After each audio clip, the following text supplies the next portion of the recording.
It means if you saw that we are live. So good evening, everybody who's out there watching right now. In here on the panel, we have Mr. Rob D, the New York Outcast. How are you tonight? Doing all right. Been pretty busy, busier than normal. So, surviving. About the best you can do, right? Pretty much. Well, at least the worst you can do. Well, I can think of a lot worse things you could do.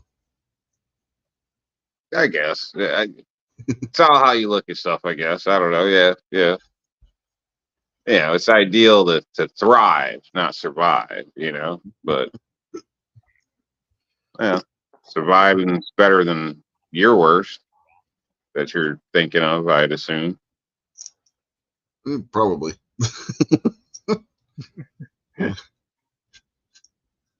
Going to prison would be a hell of a lot worse, right? Yeah, that could be bad. That's bad. Some horrible accident or something where you're completely laid up for 6 months or in a body cast. That could be pretty bad too. Yeah. Get into an accident and the cop shows up drunk. I mean, Oh, we're going back to that one, are we? More on that later. Right. Yeah, we still got another panelist to introduce, and that would be Pat in the bunker. How are you tonight, Pat? Doing pretty good. It was just funny. I jumped in and right before the show started, and Rob and Rich were talking back and forth. And I was like, "Yep, I already know what you guys are talking about. I only needed a snippet." Yeah. A couple of weeks ago, the last time we did a show was when the one with the idiot and the acorn happened.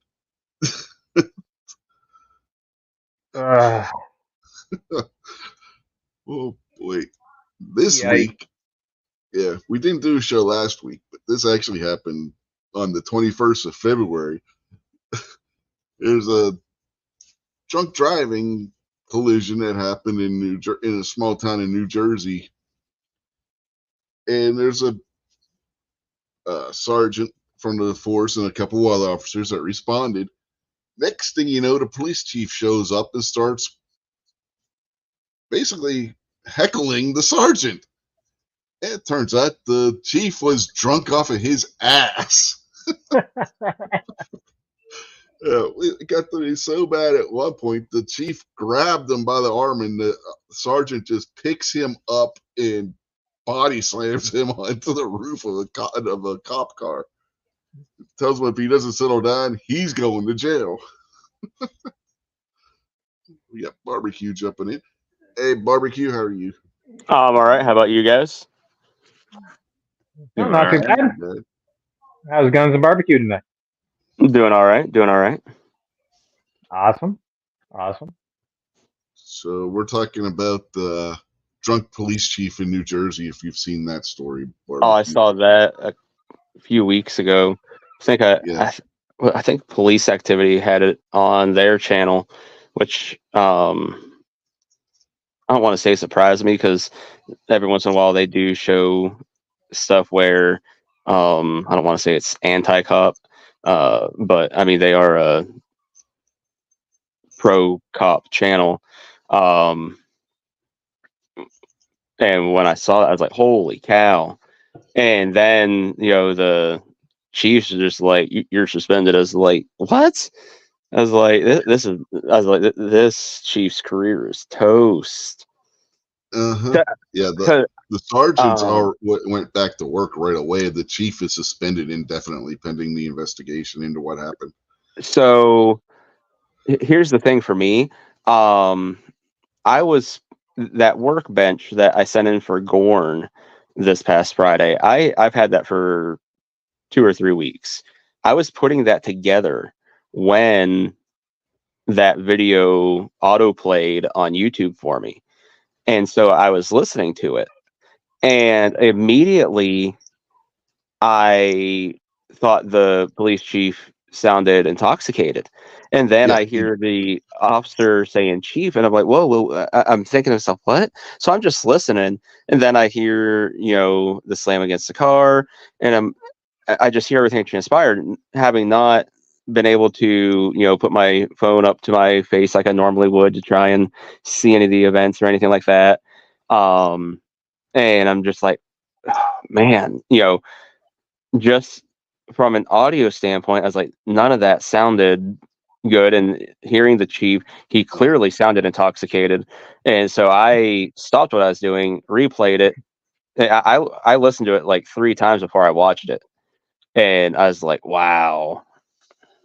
Yeah, it's bad. I mean, I think the most damning part is when at one point the sergeant tries walking away from the chief, and one of the other officers asks him what's going on. His response was, "The chief is drunk again."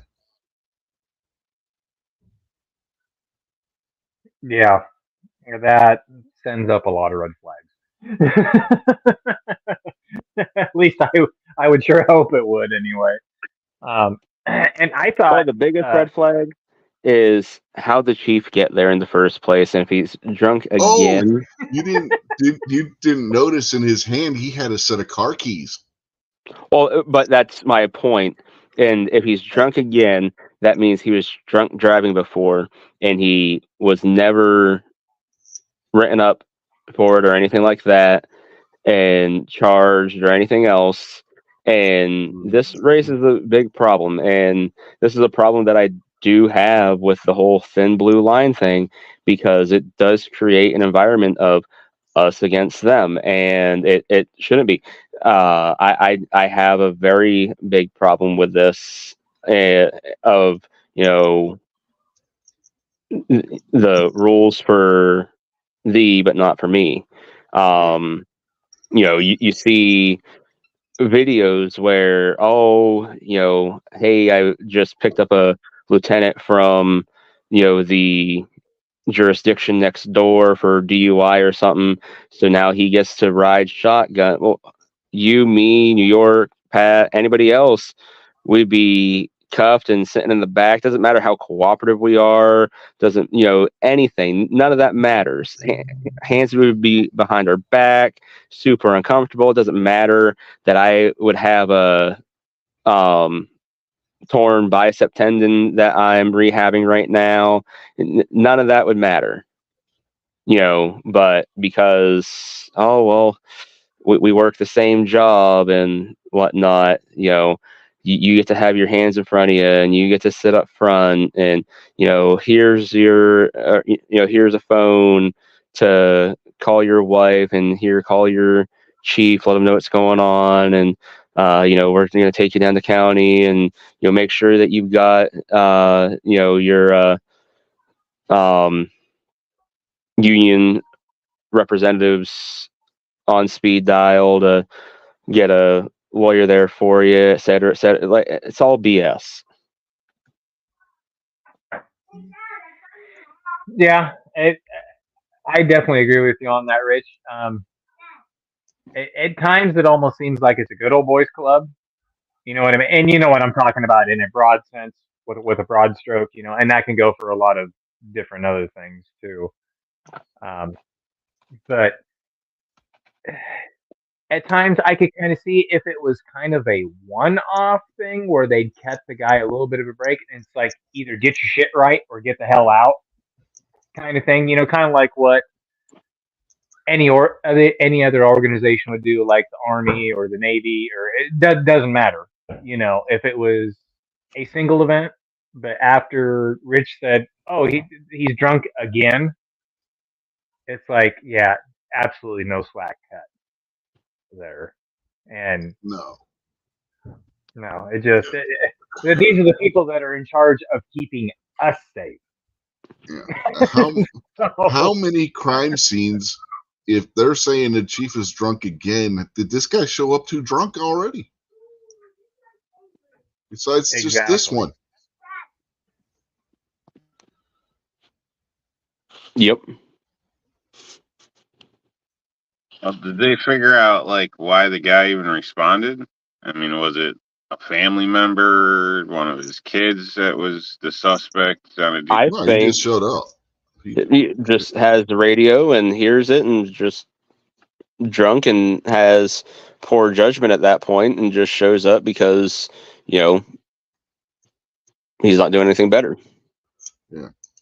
And he was definitely slurring his words at one point. Oh, yeah. He tells the sergeant, "You're relieved." Then the sergeant says something to him and he says, "You're relief." And then the sergeant says something to him again. And then he says something, it's kind of muffled. It sounds like he said, "You're a leaf."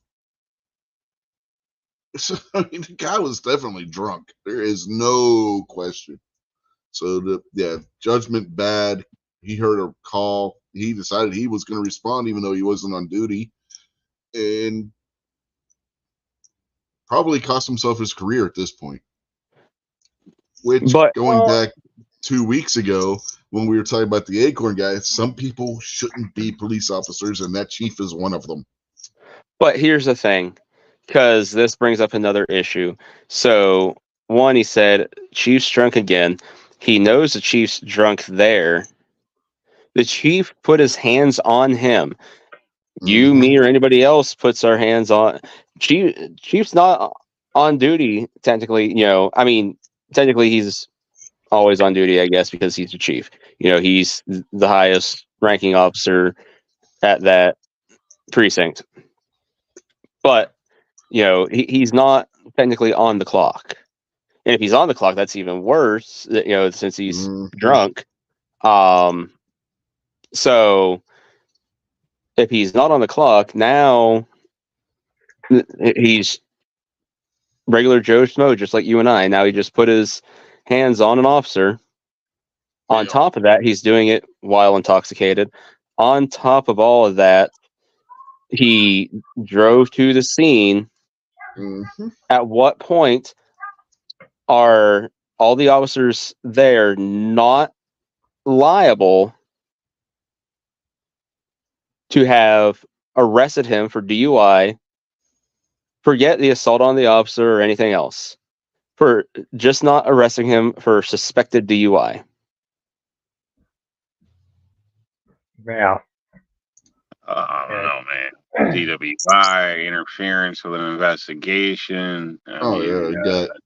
There's a list of things that if that was you or me or somebody out there just rolling up like that. So right. If one of us did it, you know, we'd be looking at DUI or DWI, depending on the jurisdiction. Drunken and disorderly. Yep. Interfering with a police investigation and assaulting a police officer at a minimum, plus whatever other charges they could come up with. I'm guessing probably about 5 right there. And what was his whole gripe? His whole gripe when he got up there, wasn't it a patch or something on the jacket? It was a jacket. He was wearing a jacket that he said wasn't fit for an officer to be wearing. So the sergeant took it off and threw it in his car. The problem was solved right there. And that's kind of, you know, if it's one of your own, I can see somebody cutting somebody a break, just like somebody shows up to a work site or something like that, and they've had a rough night or a problem or something. Yeah, I can see cutting somebody a little bit of slack. You know, giving somebody a little bit of grace the first time. But if this is a repeatable offense, it's a pattern. And if it turns into a pattern, then it's got to go away. I mean, it just has to, because stuff like that inside of any organization like that, saying that, oh, look, I can show up to anything and drunk and blah, blah, blah, and throw my weight around, that is not good for morale. That sergeant should be the chief. In my mind, that sergeant should be the chief. Yeah, and about And the I'll bet he arresting runs, and I'll part, bet he gets it.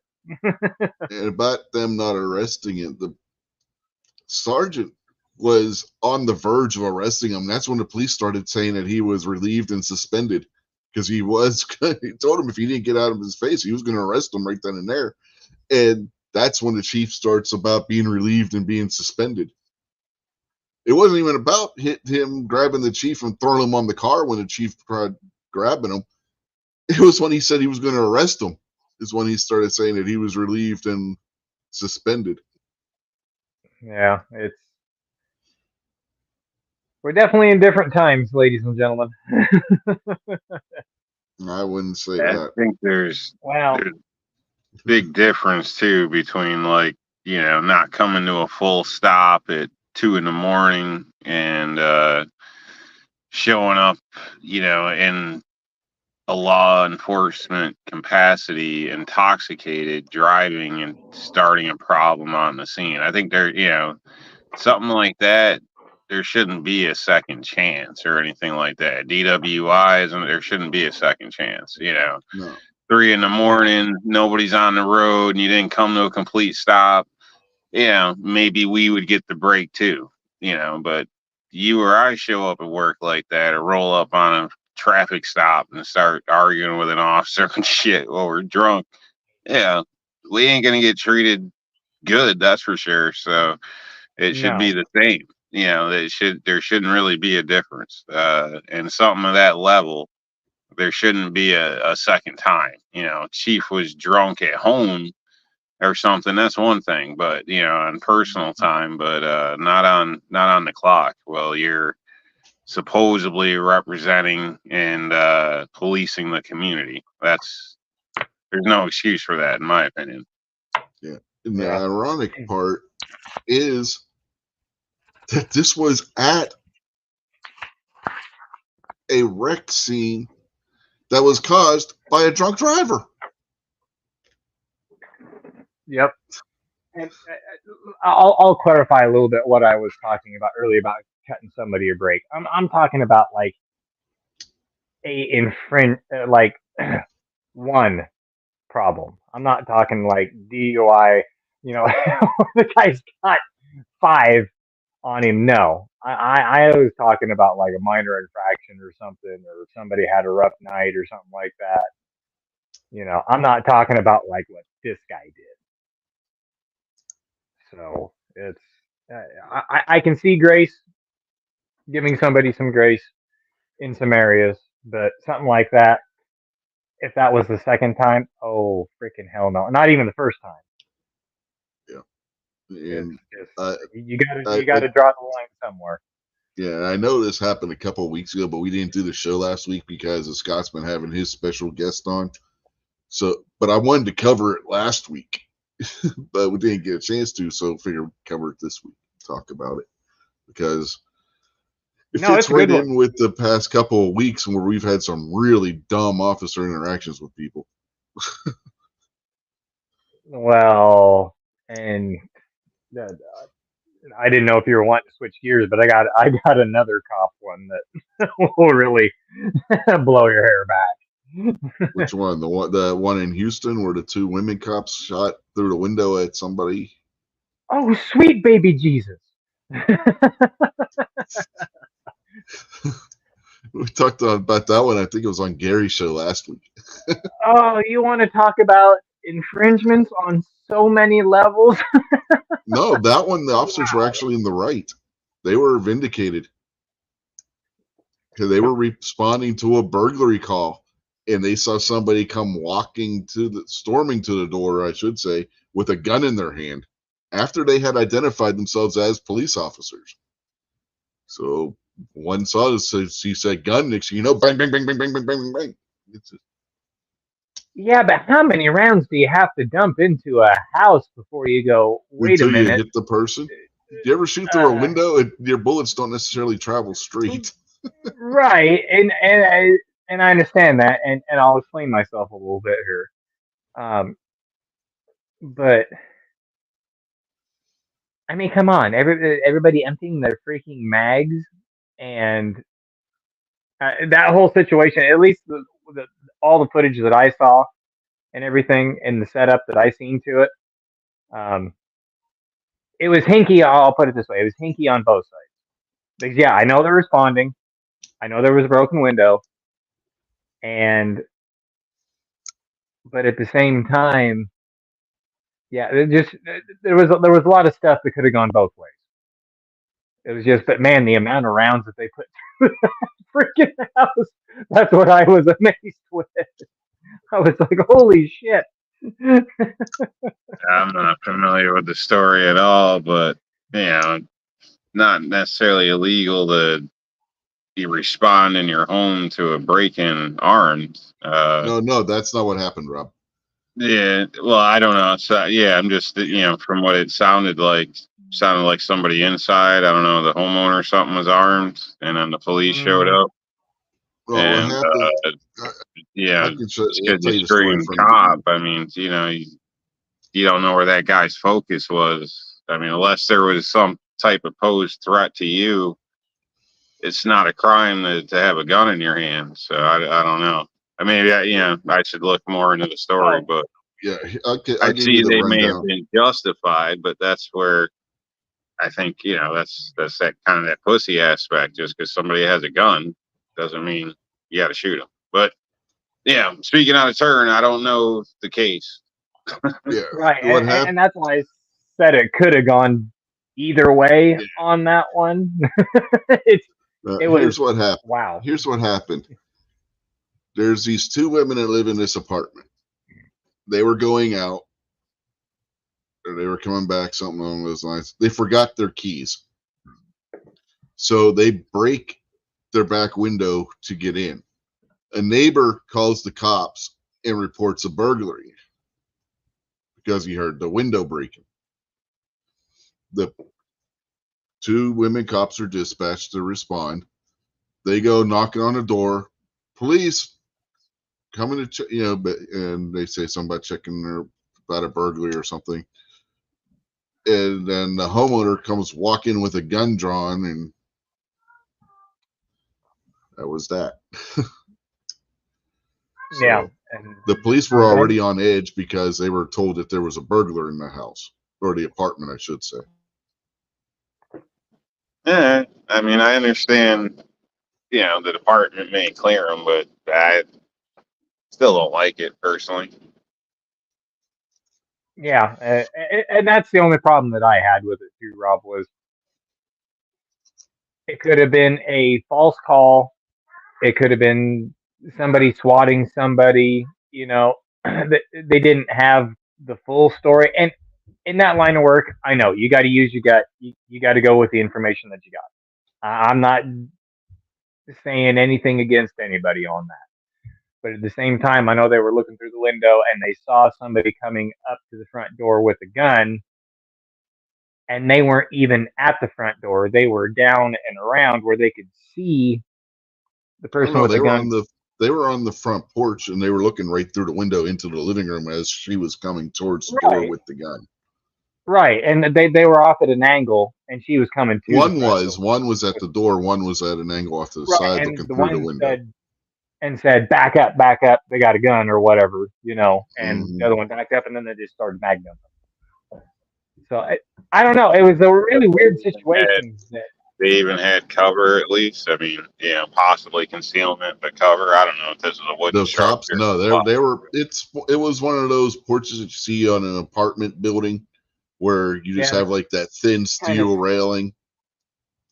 Yeah, it kind of stepped up to the porch, and then they backed down to the step down, and were one did. One did on one of the body cams. So I didn't see it. I don't know. Like I said, I don't like how it sounds, though. I got to say that, where it's yeah.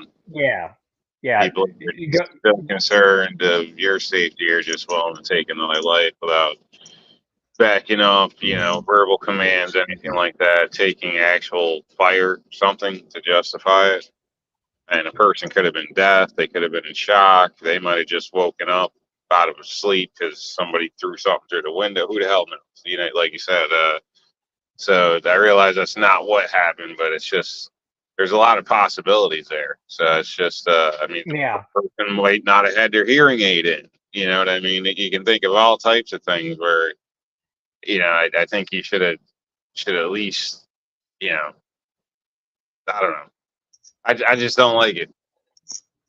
Well, if you get a chance, Rob, it's Donut Operator covered it, and so if you go to his site, uh, it shows that. And that's like I said. I mean, I'm not covering either way. I'm just saying that just both sides. The whole thing was, you know, could have gone either way. I mean, really. So, in my mind, anyway. So I'm not discounting anybody's side or the phone calls or anything, but yeah, I mean, broken window, Basically, somebody coming in robbery. Yeah, I mean, the cops were working off the information that they were given. I'll give them that. so So the neighbor didn't call the cops. They'd still be alive. Another case. No, nobody's dead. No, they weren't hit. no, she didn't die. She got hit She didn't die. 3 times. Once in the Yeah. leg, the arm, and somewhere else too. But nothing was life threatening, I guess. And she made it out of there. Because wasn't it a she, if I remember right? Yeah.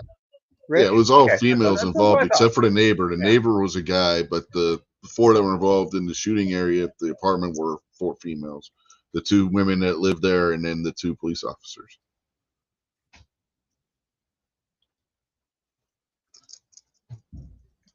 Yeah, so that's, I ain't saying either way. It's just the whole thing was kind of wow.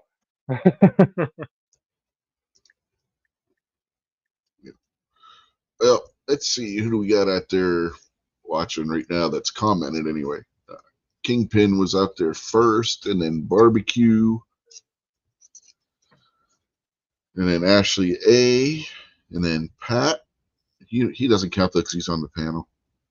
And Buck's out there. And then there's Barbecue again under an assumed name. And then Bernie's out there. So evening, everybody. Remember, if you don't say anything, we don't know you're out there.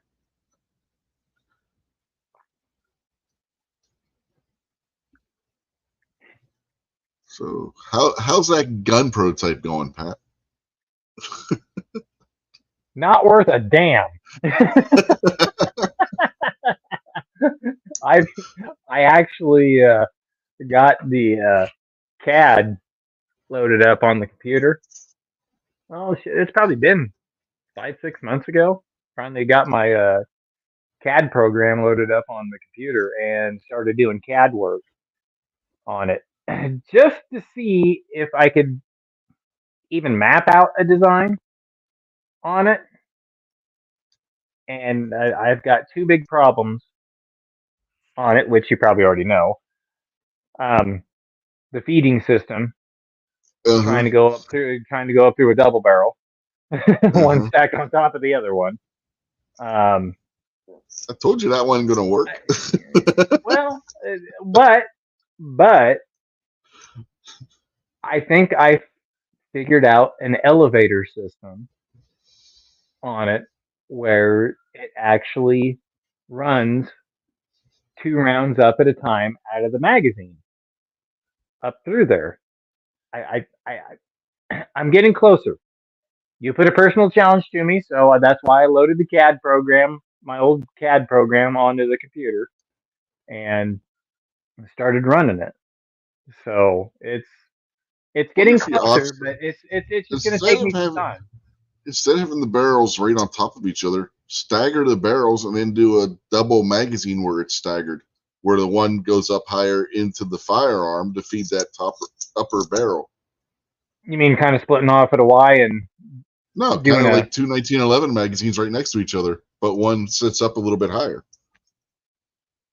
Well, see, and I kind of thought about that, and I run into another unique problem on that too, which I can't quite explain on here because it's been probably about a week and a half since I looked at program. You can't change up the order. I mean, the order was a double stack, so you can't go. Yeah. Well, technically, that would be double stacked. It would just have a wall between them. Easier. I'm going to set this barrel over here. It don't work like that. Actually, I've got 3 scenarios running right now.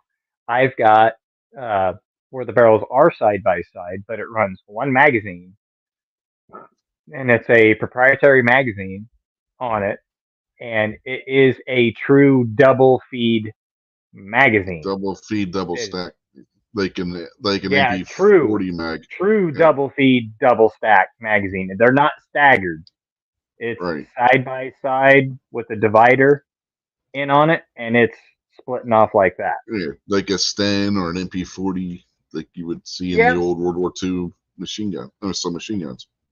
Yeah, kind of like that. So actually, I've got 3 scenarios running, but the most difficult one that's going to pose the problem is going to be the one where the barrel's on top of the barrel.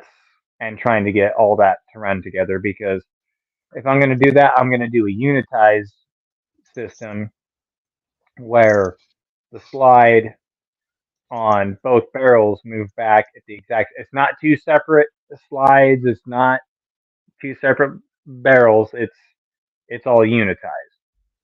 Because I honestly think that'd probably be the best way to go, because if you got 2 different moving mechanisms at the same time, you could get them at a time, from the top to the bottom, depending on the speed of the loading of the magazine from top to bottom on it, and it might not catch it right. So there's a lot of kinks to work out on it, but I have been working on it.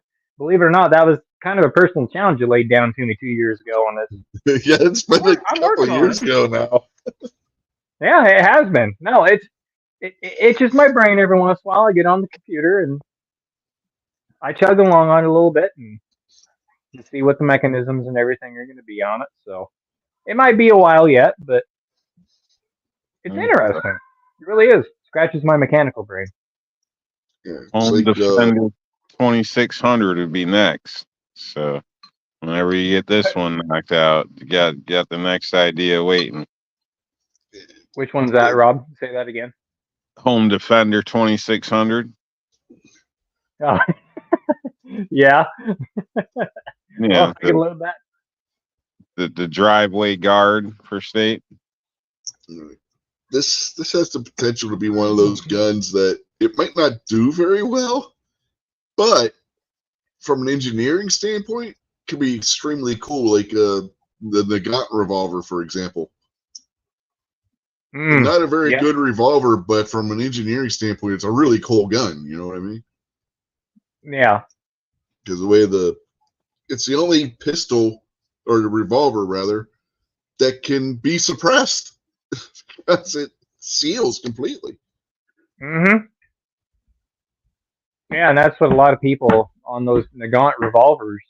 A lot of the people don't realize that the cylinder actually goes and touches and seals up against that barrel, and it's literally the only one that you could probably suppress. Period. Yeah, because the cylinder doesn't just rotate; it moves back and forth. If you look on the side of the cylinder on it, it's got a pyramidal track that rotates it as it or pushes it backwards and forwards as it's rotating. Yep. And actually, my buddy's got one, and I did get to shoot it, and we put a white cloth over it just to see how well it would seal up and see if there was any blast coming out the side, see how well it sealed up. Very, very damn little. I mean, we shot a full cylinder out of it, and there was barely any residue on it. So it's got to seal up pretty damn decent. Yep. So it'd be a hell of a lot better than just a regular revolver. I'll put it that way. Now with the back pressure and everything, with the suppressor on the front end of it, maybe it would work it back a little bit further, but They all made a depends on the suppressor mechanism. for it. There was a suppressor that was made for it. So Right, but I'm talking about an even better suppressor that's going to put even more back pressure on it. A modern day, but I'll put it that way, a modern day suppressor on it that will knock it down. Now, if the guy had some subs Yeah, surrounding it. he says they gave him a suppressor, made one for it. He's talking about a potato. Where you just stick one on the end. Yeah. Comrade. Wasn't a potato. But real quick, we've had 223 DMR and Krabby Turtle pop up out there in the chat, so evening to you too as well. But no, you were talking about stuff being made out of a potato. I watched Linus Tech Tips channel. It's a, as you can probably guess her name, it's a computer tech channel. They took apart one of those mini PCs and reassembled it inside of a potato.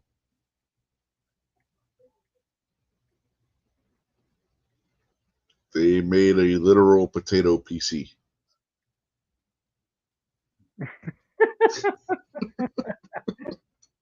You say PC? Yeah, a PC as in personal computer. Okay. Yeah, they got one of those really big Idaho russets. You know, the ones I'm talking about, the really big ones weigh like 5 pounds by themselves. Hollowed it out, fit the little motherboard into the computer, cut out where all the I/O, where you plug in everything to the computer, so that you could access it from that side, and then epoxied it together, the potato together, so, and build a potato computer.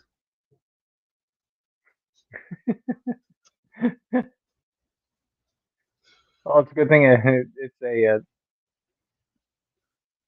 I don't know how I'd word that.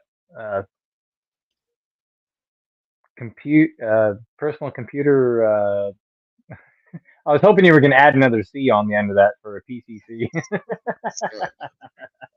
Well, the reason why they did it is, in computer terminology, a potato is a really weak computer. So right. They did it as a joke and that built an actual potato computer.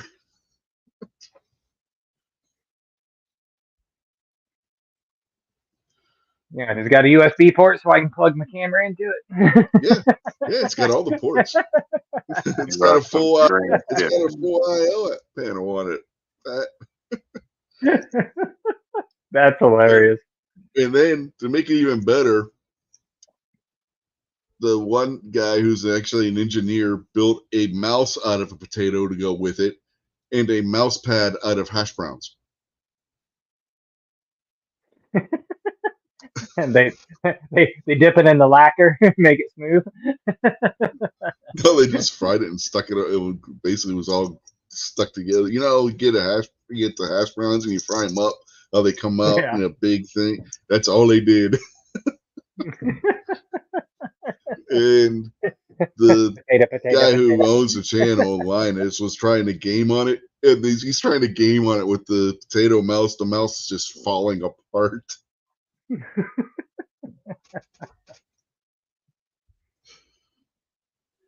But proof of concept, it worked. Right. I don't know how long that potato case was going to last, but yeah, a little salt and butter, and I guess eat it. I don't think you want to eat it at that point. Well, you just got it. Well, it's also got epoxy all glued in there too. And they had I forget what they said, they coated the motherboard with so that the moisture from the potato wouldn't damage any of the components. So you couldn't take the motherboard back apart again if you wanted to. Had to have things smell after like a week or two. Uh-huh. Right. That's why I said I don't know how long the case is going to last for, but you know, it was an interesting idea. Potatoes are nasty, man. Like, I don't know if you ever seen them left on the stove for a day or two. I worked at a grocery store, Rob. I know exactly what bad potatoes look like and smell like. Uh-huh. Like shit, we got a rule here. Like anybody who makes potatoes, that pan gets washed ASAP. It doesn't wait until dish routine, which could be later that evening. That shit gets washed now. Like nobody wants to smell that shit. Horrible. Yep. They're good, but you know, you could vacate a house with a potato pan. Yeah. Agreed. Get arrested for chemical warfare.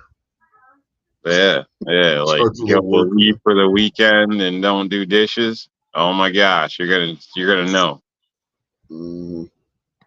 Get a big bag of potatoes and don't use them, and go open your pantry. Next thing you know, you're vomiting all over the place from the odor. Ugh, potatoes are nasty when they go bad. Yeah, they are. Get all when they're good, they're good when they're fresh though. French fries, all that type of shit. You know, mashed potatoes, whatever. Potatoes are pretty good when they're fresh. Yep. When they go bad, they go bad. Yeah, it looks like Stephen King's The Thing coming out of there. It's like a woman. It's fun until you piss it off. Right. It's got eyes and mold and fungus and a gas that will clear. They turn to slime. It's really, they're really, yeah. They turn to slime and they start oozing. They ooze. Yeah, they ooze. Look like something would turn a turtle into a humanoid.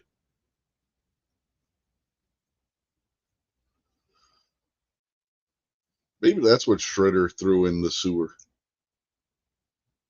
It wasn't no damn mutagen. It was just rotten potatoes.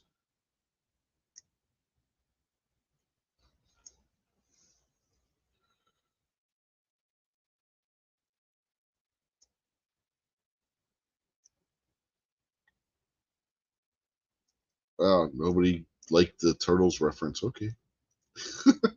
No more Teenage Mutant Ninja Turtles. It was PGRI.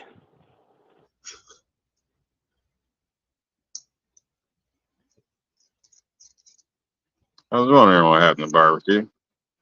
Well, I got a phone call. My aunt's, my aunt and cousin are dealing with some crap and had some legal advice to ask. So they called you? Yeah, and say scary, right? These poor sons of bitches. I look like a lawyer.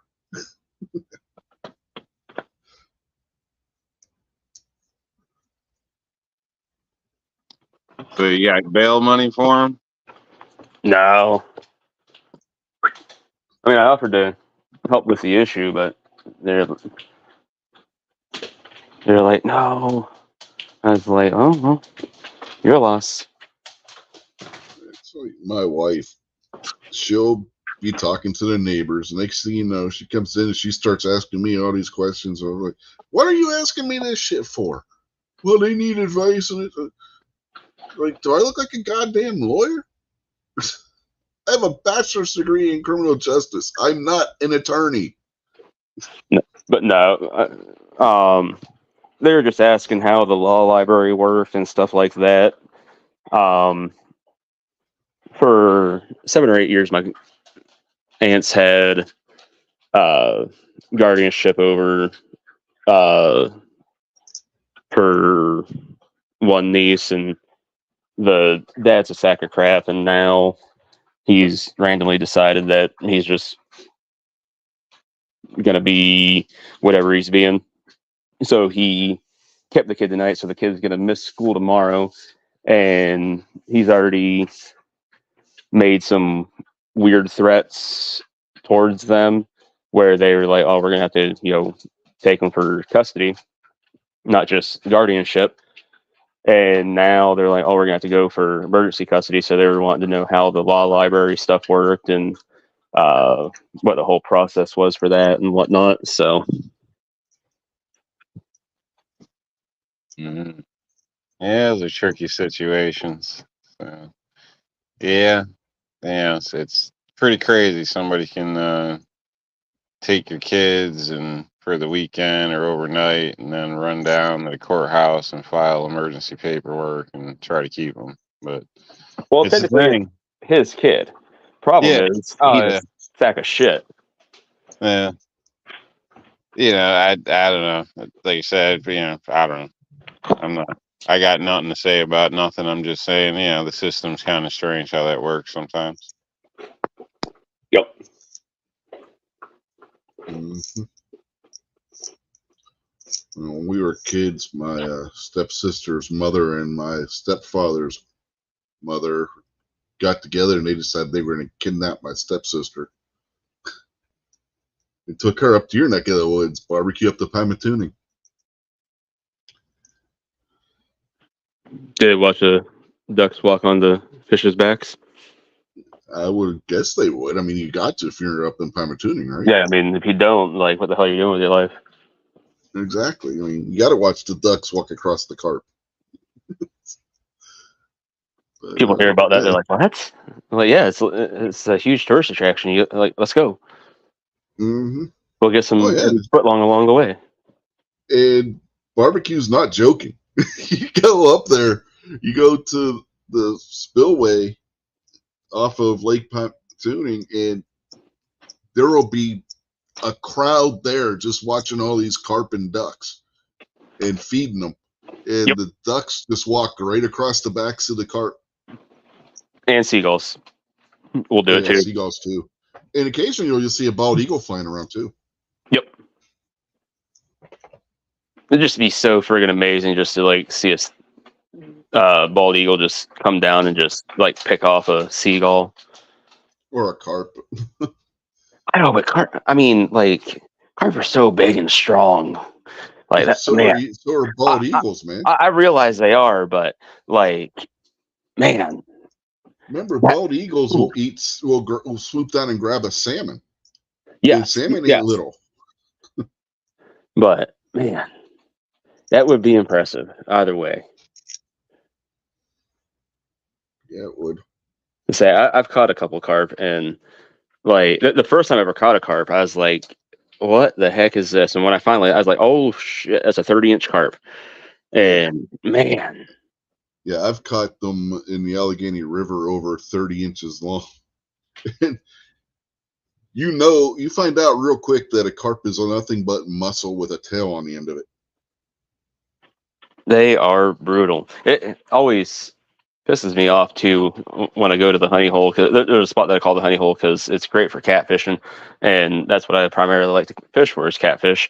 But go out to the honey hole and you'll see where somebody's caught a carp or something, they just throw it on the bank to die, and now there's this dried out carp that just sunbaked, and it's just like, you're a despicable human being. Mm-hmm. Yeah, actually, in my opinion, carp is probably some of the most awesome fish to catch, not keep. But as far as just pure fun to catch, yeah, you get a big ass carp on the end of that line, and that is that's one of the biggest struggles you'll have. Yeah, it's amazing that you don't catch more out of Pymatuning, especially where I fish for catfish, because it's right across the way from the spillway fishbowl. The fishbowl leads under a bridge and out into the main part of the lake, and then the carp can disperse from there. And like I said, it's just amazing that you don't catch more of them in that area. I'm not sure why, but every once in a while you'll hook into one that's like, oh, hot dang, I think I got a carp. There's been a couple times where now I know what it feels like, and I will every once in a while catch a snapping turtle, and I'm like, because when you catch a snapping turtle, it's just dead weight, and you're just reeling this in, and you're like, what the heck? Did I snag a boot? Like the first time I caught a snapping turtle, I was like, my best friends watched me. He's like, you got something? I was like, because I bottom fish for catfish, and my line went tight, and I was like, hot dang, and I set the hook and everything, and he's like, oh, you got something? I was like, yeah, and he sees me reeling, he's like, what do you got? Because there's no fight or anything, it's just dead weight. I'm like, what in the world? I was like, I don't know. I don't know. I snagged a boot, or because the underwater currents could have drug the line into something, and it happens. I was like, I don't know, maybe a boot, or dead limb down there or something. I don't know. And about the time that I'm saying that and dragging all this up, young snapping turtle breaks through the water as like, oh shit, it's snapping turtle. He's like, you're shitting me. Which then we figured out, oh, okay, that might be why we're not catching any fish yet, because we've been out there like 3 hours and didn't catch a thing, and that was unusual for the honey hole. And so that was the day that I realized that really young snapping turtles, their necks and limbs are like little snakes. They get long, and like I tried to grab this bugger by his tail, and he still almost bit me. I was like, "You got to be kidding me!" So I was like, "All right, you're just hooked in the webbing of your foot." I was gonna be nice and try and help you, but nope. You're gonna bite me. I'm not even messing with you. I just cut the snell off and called that a loss and sent him back on his way. It was about an hour later. Same thing happened, and this one was. I was like, man, this is a lot of dead weight. My buddy's like, what do you got? I was like, I think it's another friggin' turtle. He's like, you're shitting me. I was like, there's a lot of dead weight here, bud. And I'm not kidding you guys. When this one's head crested the water, it was the size of a softball. This must have been mama. And I just went, holy shit. And this one had the hook in her mouth.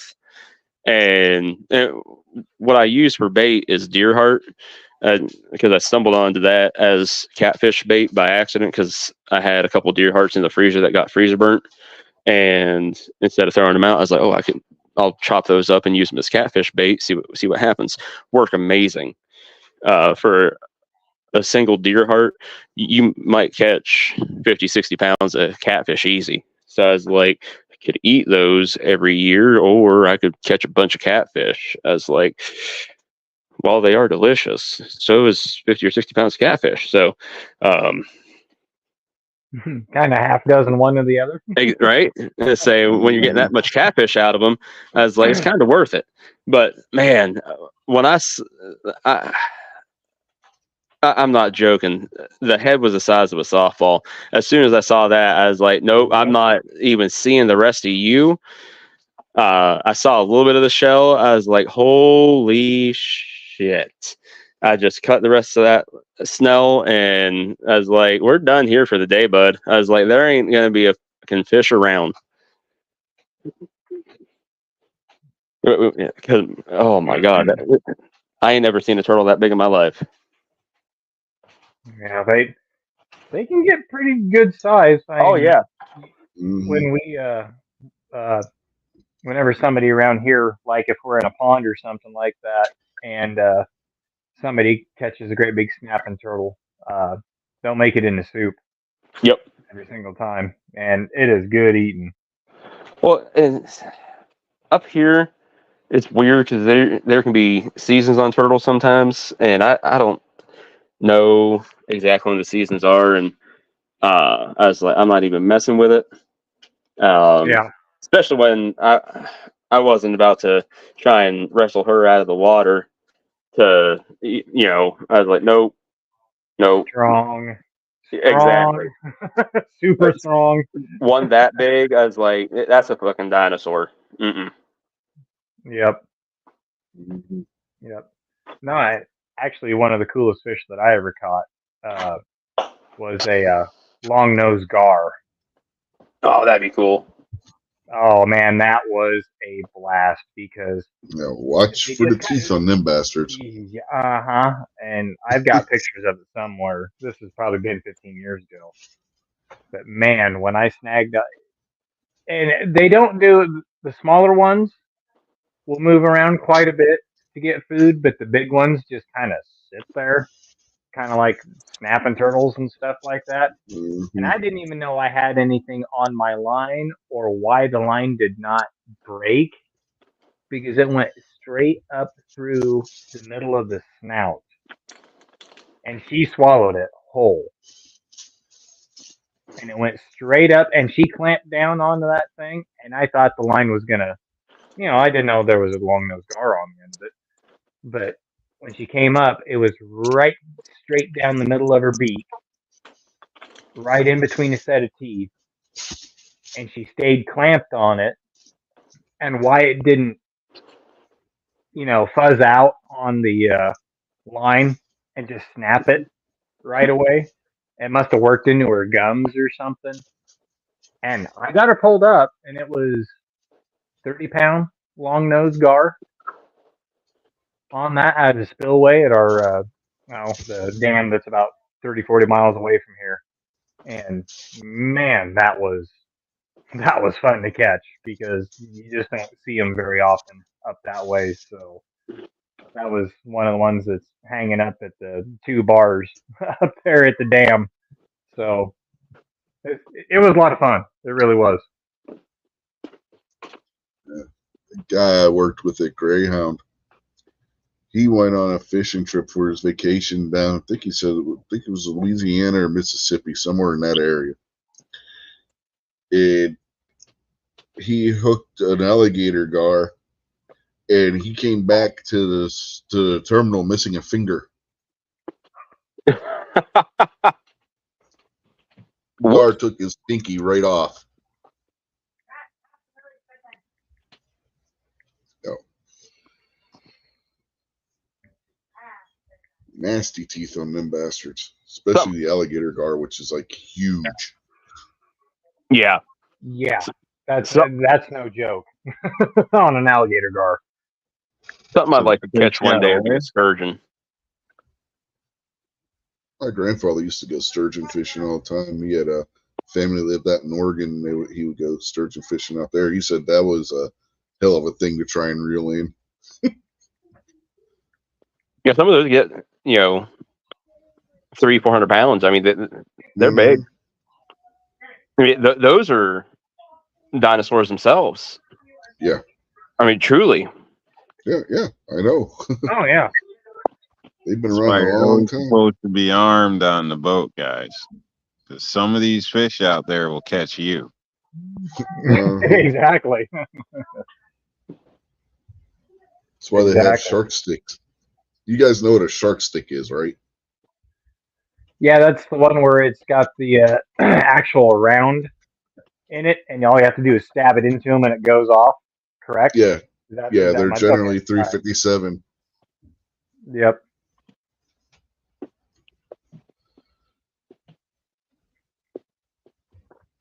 Yeah, but no, that's the coolest one I've caught was alligator gar, and I know they can get a hell of a lot bigger. There's some rivers down there in Texas.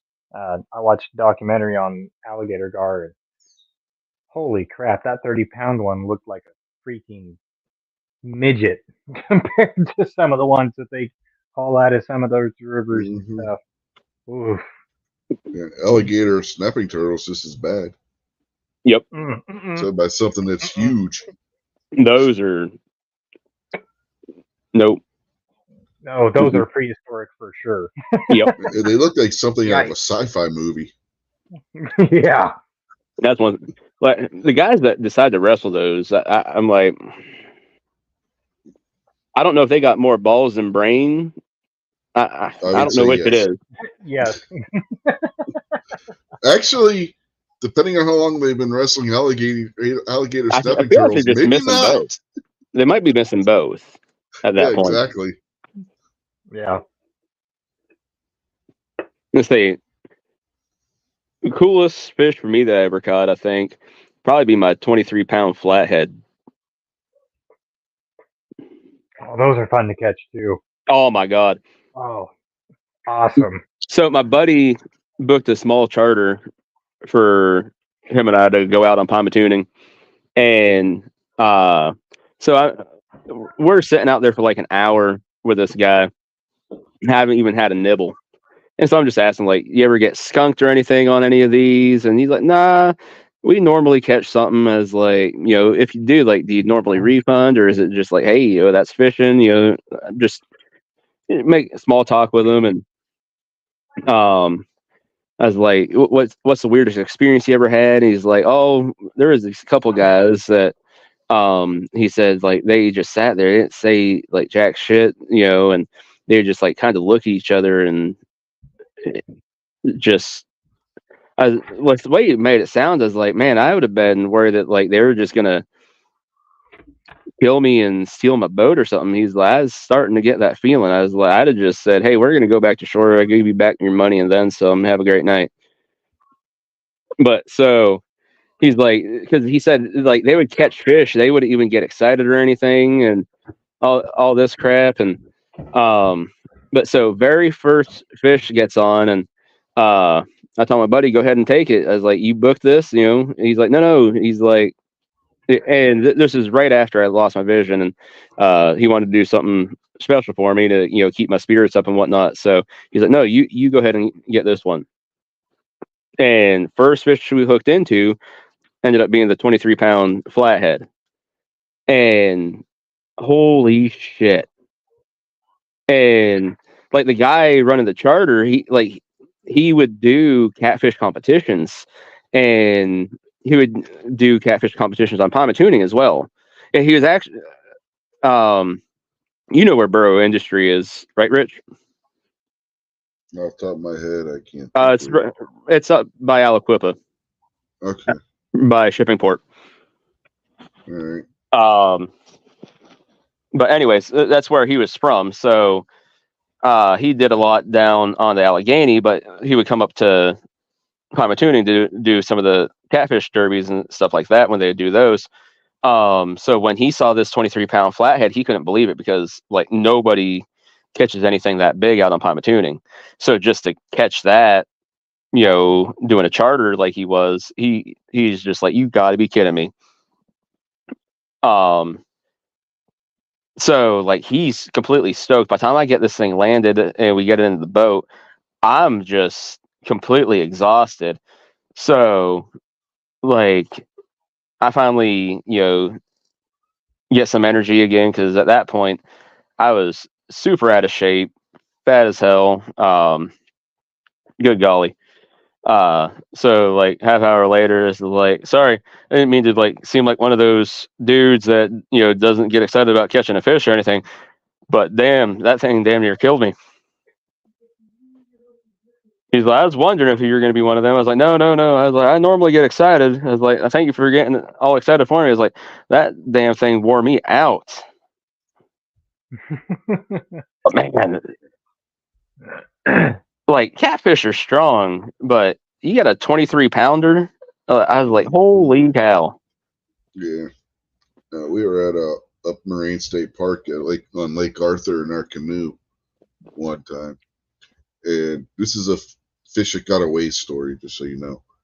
And I hooked this huge bass, reeling it in, fighting this thing. Time out. If it got away, how do you know it was a bass? Because that may finish and you'll know. So one thing, in the way it was jumping, you ever watch a bass when it's jumping? You can tell what it is. It's how dare you assume it's gender? I didn't assume it's gender. I assumed it's race. But anyway. And there it is. Reeling it in. Get it up next to the boat. The damn thing does one last jerk and snaps the fucking line. Takes my lure. Oh. My stepfather, as I'm fighting this thing, he's just taking Polaroids of it as it's jumping out of the water and stuff. You know that sporting goods store that's up there on Lake Arthur barbecue? The one that I'm not familiar with Lake Arthur. Okay. Well, there's a sporting goods store, and they kept track of all the like state records and stuff. Yeah. Guy looked at these pictures, is like, damn, you probably had the state record for your age. Nice. I was like 15, 16 at the time. I was like, son of a bitch. Because there was a prize that came with that. There was like from the state, there was like a $500 cash prize for breaking the record for your age group. And since we didn't land it, it didn't count. Yeah. They still do that out that way, Rich? Because they do that. They still do that out here. I don't know if they still do it up in PA or not. I haven't been up there fishing in forever. I don't know. Not because it wasn't me. A buddy of mine, shit, has probably been 10 years ago. Actually landed the record where I live at in his age group for the biggest goldfish. 2.5 pounds. Was it doing steroids? Like, what? Well, how the heck did you get that monstrosity? It was on the Hulk Hogan diet of vitamins and saying it's fresh. Apparently, but he didn't even think they weighed it, and they didn't take any pictures because nobody had, back then, they didn't even think to take pictures of. Oh, look at the size of this thing, and they weighed it. It was 2.5 pounds. They threw it back in, and they went to the marina about 2.5, 3 hours later, and they said, "Yeah, we caught this. It was 2.5. You had the state record." And they were like, "Damn." But no, actually, goldfish can get pretty damn big. See, that PA, depending on what time period it was, you didn't necessarily have to have the fish. You just had to have pictures documenting that the fish weighed what you said it weighed and had measurements of its length and width and girth and all that. As long as you had all that, you didn't necessarily have to have the fish because, people catch and release fishing and stuff. You try to take it in to have it officially weighed and measured, and it could have expired and whatnot in the process of traveling and stuff. So they allowed for photographs and everything, but because we didn't get my bass into the boat and get to weigh it and measure it and stuff, it didn't count. Yep. You gotta land it. That's the way it works here too. So there's a lot of cheaters out there. I'd like to see the fish. There's a lot of those cases, especially in that sports fishing or whatever, where people are like, stuffing fish with freaking, I don't know, rolls of quarters or some shit. I don't know. It's not really rolls of quarters, but stuff with like catfish, that. With a catfish or something like that, I could see that. But with a bass, you could pretty much tell from the length and girth how much it's going to weigh. Get a general idea. It's a lot harder to do that kind of stuff with a bass. Guys just are always saying their fish is bigger than it really is. You know what I mean? It's just what guys do. So, well, the thing is, everybody's got that fish that got away, or it was this big, and sometimes there's a little room for exaggeration. That's all I'm saying. Yep, that's why they call them fishing stories. But 3 years ago, since Rob brought that up, 3 years ago at the lake that we typically go to, it's called the Governor's Cup, and all you need to do is it's a catfishing tournament, and all you have to do, it's your top 5 cat that you catch that day. It starts at 8 a.m. in the morning and goes till 5 p.m. and then weigh-in is for 2 hours. 3 years ago, there was 2 guys that got freaking nailed for weighting up 2 of the catfish on there, and they are banned from about every single tournament that I know of, and they put their names out there to every single place, and they were like, nope, these guys are not allowed to enter in any contest. Yep. Yeah. And it was a Governor's Cup out here, and it was like, you guys are out there to have fun, catch catfish, have a couple beers, and you know, if you're gonna be that freaking serious about it, maybe you guys need to go to a different style of competition. You Well, know that's what the I mean? thing, though, because that was probably their goal. Because they can go Right. and say, "Hey, I won the Governor's Cup. Sponsor me." Because True. we had a couple guys around here, and I met the one guy before. I had actually talked to him a couple times. Really nice guy. I mean, on one hand, like when I heard about it, I was like, that doesn't surprise me. But on the other hand, it's like, you got to be freaking kidding me. Like, just it's one of those things. Like, I just never in a million years would I have thought, oh, people are gonna stuff weights down a fish's mouth to do that. But I Hmm. mean, they were doing this with walleye, and I mean, they had some big sponsorships. I mean, their boats were sponsored. They had all the gear and the whole 9 yards. And I think that season alone, they had already won like $20,000 in prize money. Then you roll into all the sponsorships and stuff that they had on top of that. I mean, there's some serious money to be had. Um, so, like that Governor's Cup, that could have just been them looking at like, oh, okay, here's a low level competition, but something that's gonna have some name recognition for us to go and get a little bit of sponsorship. That way we can get a leg up and start doing what we want. Yeah. And honestly, I can see that. But at the same time, if you get caught, boy. Yeah, those Yep. governing bodies, they talk to each other. Yep. Yeah, they You do will be banned from exclusively. every organization. Yep. Just like the guys, and like I said, rough estimate 3-4 years ago, somewhere right around there is the Governor's Cup, and that's actually sponsored by the governor of the state that I live in.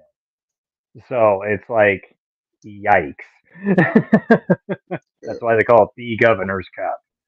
yeah, real quick, I So want to say hi to Vanessa Kitty out there and Defense Dad.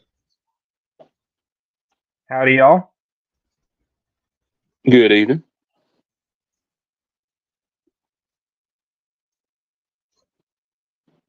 Somehow this went from people being kidnapped to talking about fish, and not because the people You mentioned are for tuning, the fish. Yeah, and I mentioned the carp spillway. and ducks, and Yeah. then I mentioned catching a carp, and then we just Yep. Yeah. segue. Snapping turtles, long nosed gar, flatheads. Alligator gar, alligator snapping turtles. People losing their fingers, having them bit off by a gar. Well, since we've had some good fishing stories, so Rob, what's your favorite fish that you like to eat or you've caught? Oh boy. Let's see. To eat, I like the unfishy fish.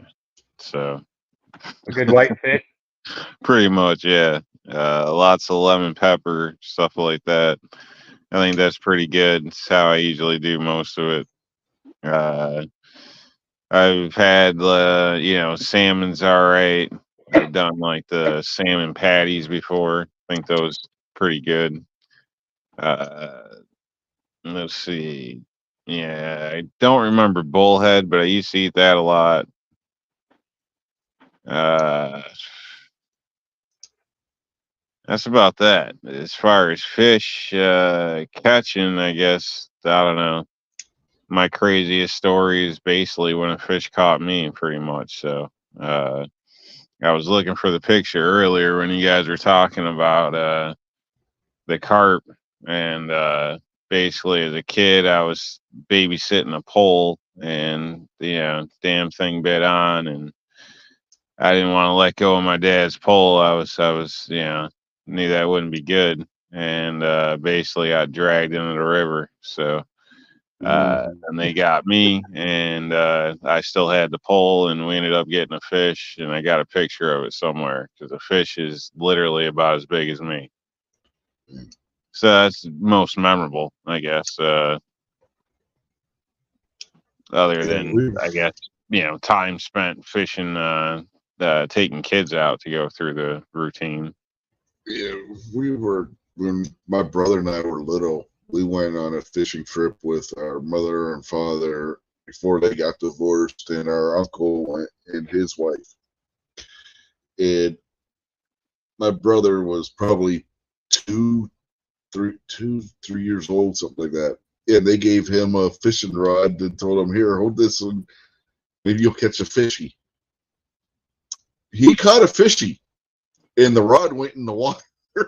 My uncle goes diving in, pine tuning because he got the rod back and the fish. It's always a good feeling.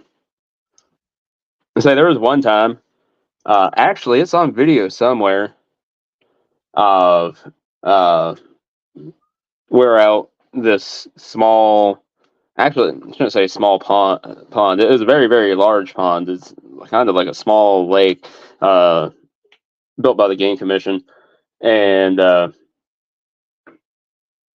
we just take the kids there because it's a great place to go for bluegill for the kids. And me and my buddy are fishing that with the kids, and one of the kids' line breaks off, and you just see the bobber going out in the lake. I'm like, that's bugging me. I'm gonna go get it. He's like, you won't do it. I was like, watch me. So I rip off my shirt and take everything out of my pockets and start walking out because it's pretty shallow to start with, and diving, well, I would have died. So then I get to where it's deep enough to, start to try and swim a little bit, and I end up running into a log, and I was like, hey, there's a log right here. And I get to where the bobber and everything is, and I grab it, and I was like, damn it, fish is gone. He's like, damn, fish is gone. But at least I got the bobber and everything back. So the $3 in gear that we almost lost, I at least got that. I was pretty happy about that. Defense that out there. What were you gonna say? I was just gonna say it would have been better if the bluegill was still on there. It's always better if you get the fish, right? Defense Dad has a question for the panel. He wants to know if he gets a new car that doesn't have leather, does that make it vegan? I think that's the way they the terminology on that stuff works these days, isn't it? No, it can't be vegan. Because it still takes oil, right? And oil is dinosaurs. No, synthetic oil. Well, is he putting synthetic in it though? I mean, it doesn't have to be synthetic. Certain cars you have to use synthetic. That's true. He might have a vegan car. He might. Yeah, might. Runs off vegetable oil. No, that'll be Willie Nelson's bus. The seats are leather, or they're not leather? They're not. Leather.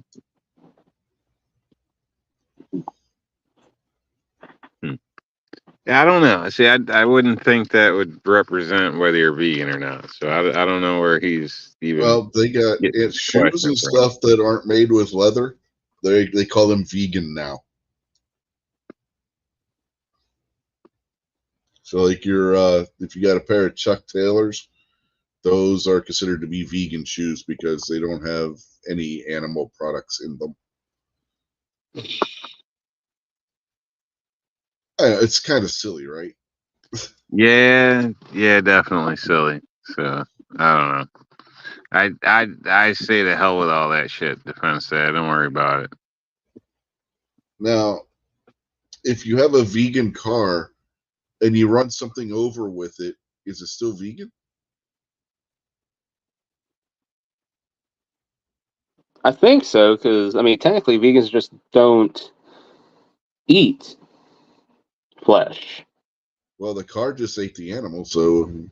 Well, it didn't really eat it; it just killed it. Hey, my wife had a deer, and that car really ate that deer. Okay. Well, what if you're driving and you got the window down and you yawn and a bug ends up getting in your mouth? Well, that makes you not a vegan, not the car. You should tell her to clean that thing next You're time. the car owner, so that car is tainted now, right? No, just you.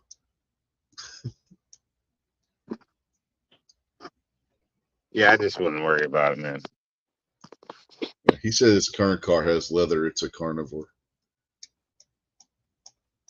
Good man. Good man.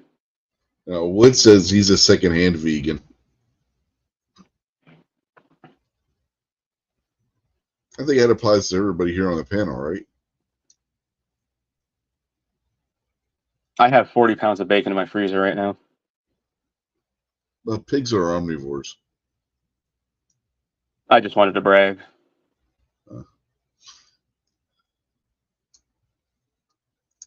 I feel like a good American by having 40 pounds of bacon in my freezer. So it's not turkey bacon.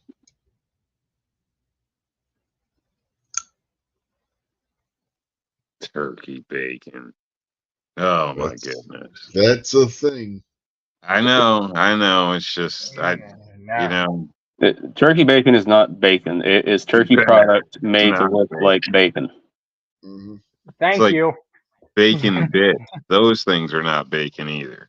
It depends on what ones you get. There are ones that are actually made with bacon. Right. You got to look for the real ones, but the standard bacon bits in a jar, you know, like or the by bacon bits aren't actually bacon. Yeah, those are soy like or some shit. Some shit. I don't know. Not real. Yeah, they took the bacon grease that was left over from the real bacon and just slimed it over some meat, and then cooked it up in that, and then said, "Hey, it's bacon bits." No, it's just bacon grease covered something else to make it taste like bacon. Mm-hmm. Tofu. No, bacon tofu. No, good on you, Guns. You got 40 pounds of bacon in your freezer. Yep, America. America. The one grocer actually. Remember Ray's Market in Linesville, Rich? I mean, it's been there forever, but I mean, if you guys never stopped at it at all, then you wouldn't remember it. I don't know, honestly. That's all right. Anyways, they have pretty decent sales on meat, and they've been having 15-pound boxes of bacon for $45. So it's $3 a pound for bacon. I was like, oh, hell, I can't beat that deal. That's a pretty good deal. Now, how's it cut? Is that just regular cut, or can you get thick cut? Normally they have thick cut, but this last time it was just regular cut. I was a little disappointed, but I was like, whatever. I don't even buy the regular cut anymore. I think thick cut should be the way it is. Personally, it should be. Yeah, because the way they do thin cut or even regular cut, depending on the company, it ain't worth a shit. It's just tiny. It's like a potato chip. Not even. Exactly. You nailed it right there. Yeah. Wood says that he's a double carnivore. He consciously uses more than one meat on a sandwich. Pork, turkey, and beef equals best sandwich, he says.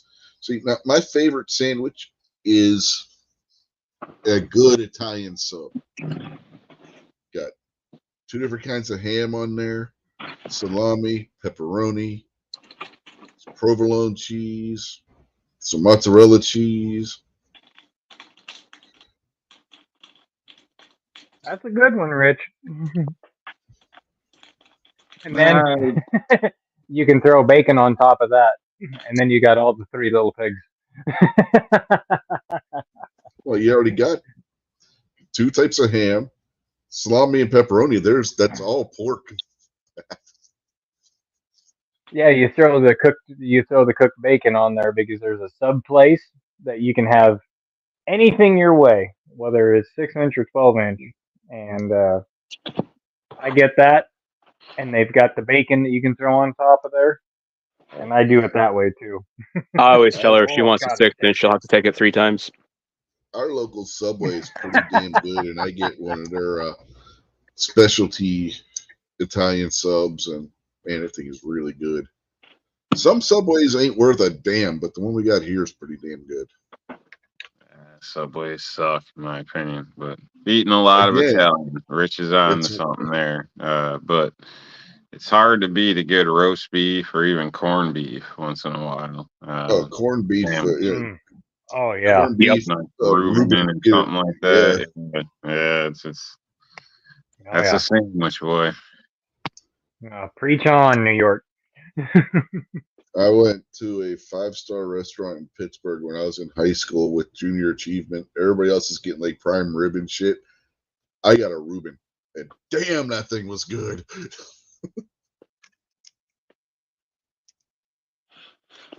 Good Reuben's hard to come by out here. Nobody seems to be able to cook it right. I don't know what the deal is, but I've had several Reubens, and it's just like, yeah. You must have to go out east, apparently. Yeah, or make them at home. So, Yep. Difference whether you toast your bread, what type of bread you use, all that type of stuff. So, well, true Reuben's got to be either rye or pumpernickel.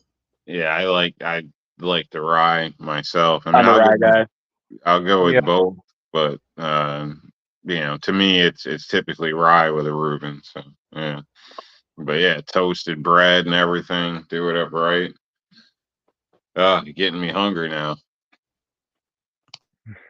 Right. Mm-hmm. Heck, I even like to just get the corned beef that's in the can. I realize how terrible that sounds. That's not corned beef. That's dog food. It tastes just like corned beef. It's fine. No, it doesn't. You shouldn't follow me here. I'm gonna say, because making a whole corned beef roast for yourself when you don't have anybody else here doesn't make a lot of sense sometimes. No, you go to the deli and you get you shush and listen. Never heard of leftovers sandwiches to take to work or something? I would be eating that for a friggin' week. So what I like to do be thankful is I'll go and get some cabbage, cook my cabbage, and then I'll fry up some of that corned beef out of the can, and then roll that up in the cabbage.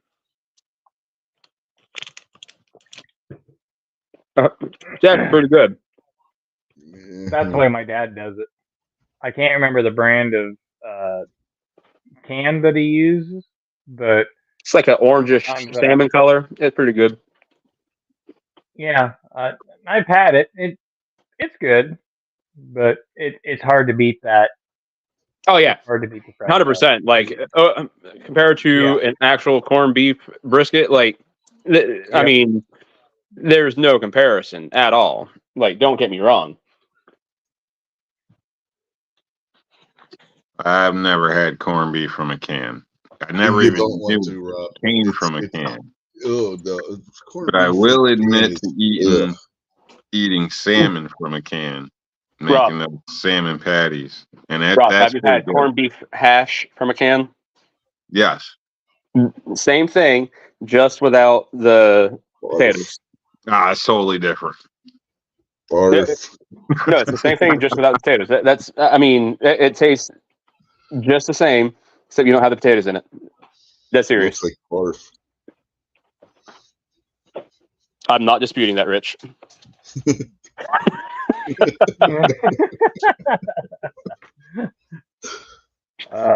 But then again, I mean, one of those times where my blindness it comes in handy now. But here's the problem: you remember what it looks like. I say, I actually just had some a week or two ago. My daughter is like, "What's that?" I was like, "My dinner," because she had already eaten over at her mother's. She's like, it looks like cat food. I was like, does it smell like catfish? She's like, yeah. I was like, that's gonna be delicious. So if it looks like cat food and it smells like cat food, it's cat food.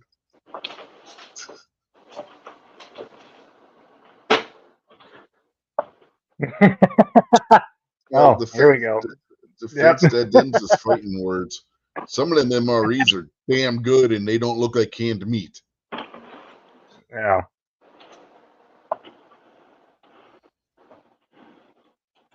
All right. Well, since he brought it up, Rob, did you ever have to eat any of the MREs? And if you did, which one's your favorite? Yeah, I mean, people bring that up a lot, I guess. I don't know. Everybody's crazy about like the chili mac, and it was decent, but there's other stuff. But to me, the whole thing was like the M&Ms, because you get real M&Ms and coffee. So I was after like the candy and coffee in most cases. But trying to think of, man, the candy became like currency. Yeah, basically, yeah. I sold a pack of M&Ms for $20 once. Yeah, so, you're out on maneuvers or something along those lines. Yeah, you get one of the MREs that you're lucky you get M&Ms or like the little Snickers bars. People would pay some real hard cash for that shit. Oh yeah. Yeah, I'm trying to think. I mean, there was a few that were good. I know, like, the thing that I'd run from are the chocolate bars. They were like called like Ranger bars or whatever. They weren't like Hershey or anything like that. These are like some type of, I don't know, health whatever bar. But those things were just bad, and you usually ended up with stomach problems, like toilet problems. So probably carob bar or some shit. Some people, they're fine with them. Some people are not. I just went for the real candy. So anything like that, I try to trade off, because there's always somebody else that'll, pick it up usually. So the dehydrated pears and peaches weren't too bad. You could eat them like a candy bar. Basically, it was like canned fruit, but that had been dehydrated and had like a sweet flavor to it. Wasn't too bad. It's almost like eating a granola bar in texture, but fruit. Like, I honestly didn't mind MREs. A lot of people are funny about them, but yeah, there's a transfer from going to like eating them to not eating them. Like real food to military food, I guess you can say. Like, you'll notice it in your body, I guess. But real food does seem like heavier. I don't know what the deal is, but maybe harder to process. I don't know. That, all I can say is there's definitely a difference, but yeah, a lot of people would complain or whatever, but I really didn't mind MREs, so it was convenient too. So it's not like a lot of food, but if you do trade and things like that, you can usually work out something decent. So obviously hot meals are always the best, if they bring food out or something like that, or a mess hall or something. But yeah, I don't know. A lot of people complain. You love them, hate them. I don't know. I wouldn't say I love them, but I would take that over, cans of beans every night, any day of the week. So personally, yeah. The worst one that I've heard of, and there's a couple of different YouTubers that I follow for MRE meals. Let me guess, the veggie omelet. Veggie omelet or the 5 fingers of death. The hot dogs actually weren't that bad. I've had those. Those weren't that bad. They're not as bad as what people make them out to be. But the omelet, I have seen guys literally get sick after eating one of those. Yep, the good old omelet. And that's one of the situations where food allergies comes in handy, because I couldn't eat it. Yeah, be thankful on that one, Rich. I've never seen a good review on that one Because there ain't going to be a good review on that one. I've never met anybody that said they liked that one. Oh, what was it? Tuna surprise or some shit? That one was god awful. That was like eating. That literally was like eating vomit. MRE 1982. MRE Steve 1982 did one on that one, and he said he opened up the package and he was like, "Nope, I'm not doing that one." I ate tuna surprise once. It would have been great if she gave me a heads up.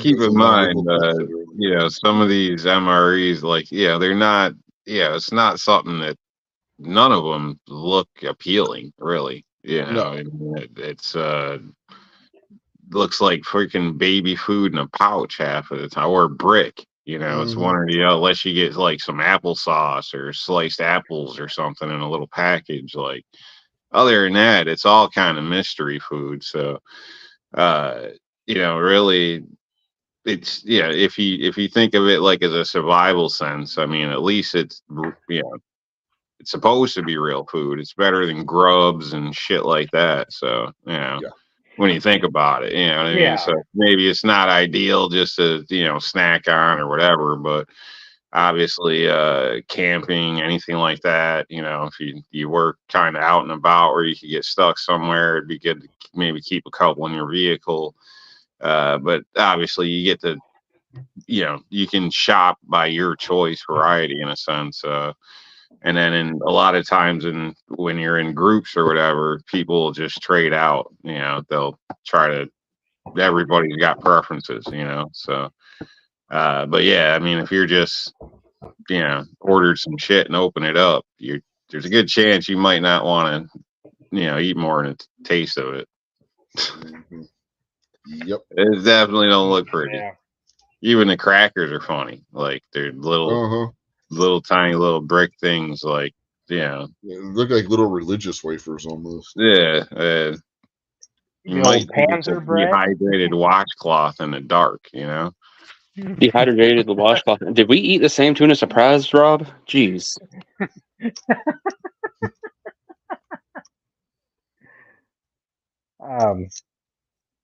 But I will recommend a brand to everybody out there, and I've got several up on the shelf. I'll click the camera back on. Up there on some of my food pantry, you'll see a couple little buckets right up there. Mountain House makes a good dehydrated meal. Just add boiling water to, and they do customizable packs and stuff like that. And it is good stuff. It's stuff that I'd pull right off the shelf and eat every day. So if anybody's looking for a long-term food storage, I would recommend Mountain House. No. If you're eating MREs every day, Pat, I gotta tell you, there are. Those aren't MREs. That's the shelf stable, 25-year life in the buckets. They've got like the chili mac, stroganoff. They're MREs, Pat, with a different name. Yeah, that's what the MREs are. Right, but it's even a better quality than that. So if a guy needs dehydrated food, just they're luxury food, MREs. Well, but I've taste tested every single one of them, and there's only about one that I don't like on that whole thing. So, yeah. No, if anybody's looking for that shelf stable stuff, it's pretty good stuff compared to some of the other stuff, because I've had some Backpackers Pantry, and about the best is probably Peak Fuel. That's really good stuff. Now, the fence dad wants to know if Barbecue's Tuna Surprise had a hot dog in it.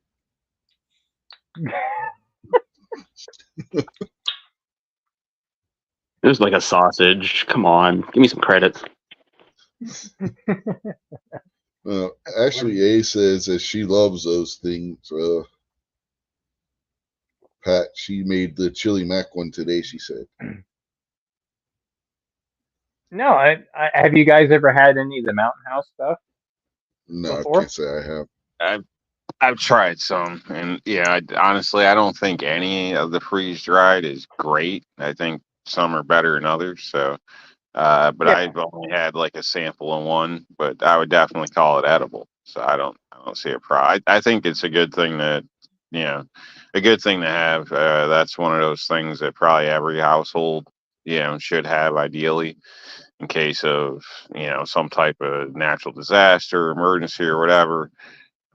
Because it can just collect dust, in the closet on a shelf, and if you really need it, you'll be thankful. It's better than nothing. But the one thing about those is, they are big, bulky. It still takes a lot of food to feed a family. Hmm. With those requires a lot of water. So and water's, as we know, heavy. So as a stationary thing, I think those are good. Pretty much.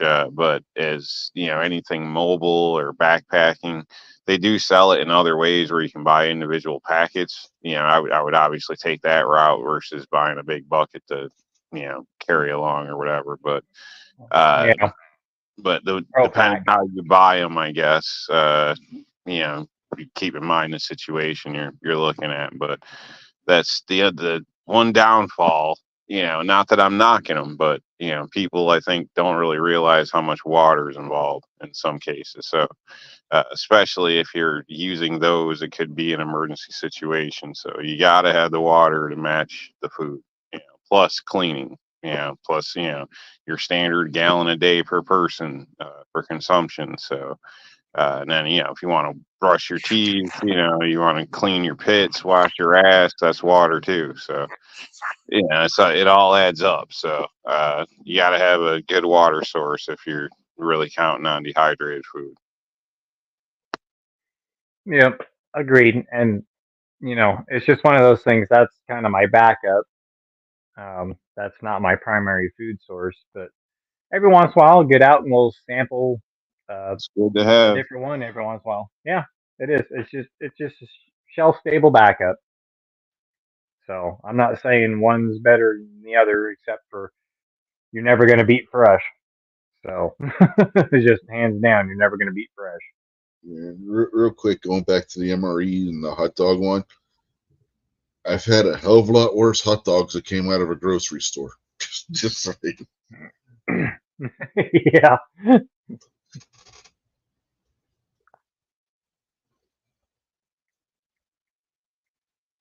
Yeah, hot dogs are funny. Sometimes you can get them and they're really good at strange places. Like it used to be a gas station I'd swing through like sometimes on lunch or whatever, and they'd give me like the kids club meal, which I know they're not supposed to, but they're hooking me up. Or I'd get like two hot dogs and a soda for like $1.50 or something like that. It was awesome, man. Buns were fresh and the hot dogs were freaking good. I don't remember what brand they were, but they were like roller dogs. But it was actually like really good. And for like $1.50, like how do you beat that? So Yeah. uh but then I've had other hot dogs, other places where you're paying more money and they taste like shit. Taste like a roll of bologna, you know. I don't know. I'm picky on hot dogs, so I don't eat them much, but Yeah. When we lived at the town we lived in before we moved here, my wife, while she was going to school, was working at the local gas station, convenience store in the small town we lived just outside of. And they had these cheeseburger things. I say things because they were cylindrical like a hot dog that they would put them they're on the hot dog incredible. roller. I know what you're talking They about. were freaking awesome. I don't know why you cannot buy those in a store yet. It makes me mad. I've never touched one of those. They just don't They look are right to me, freaking but awesome, man. I know what you're They talking are about, so though. good. Now, the Like fence you dad buy, said the Costco hot dog is king. Yeah, those are very good. Sam's Club has one that's right behind the Costco hot dog. They're pretty damn good there too. Like you eat one of those hamburger dogs, and Hulk Hogan's entrance music starts playing just out of nowhere. Real American, boom! You're like, those are like more expensive too than the regular hot dogs. Have you ever had the one that has bacon in it barbecue? shut the front door. You're telling me that they make those sons of bitches with bacon in them? Yes, they do. Let's say the only ones I ever had were the ones that had cheddar in them at the truck stop. Yeah, cheddar and bacon. Oh man, that wasn't cheddar. Nice. I might start crying. They used to have these smoked sausages that were really good too. You bring up a sore spot for me. Sausage. Like, I don't know if my taste buds are changing or what the hell is going on, but it seems like everybody's cheaping out on the seasonings. Like, oh yeah, for sure. It just seems weak lately. Doesn't matter, like across the board. It smells great, and then you taste it, and there's barely any flavor. Like, what the hell's going on?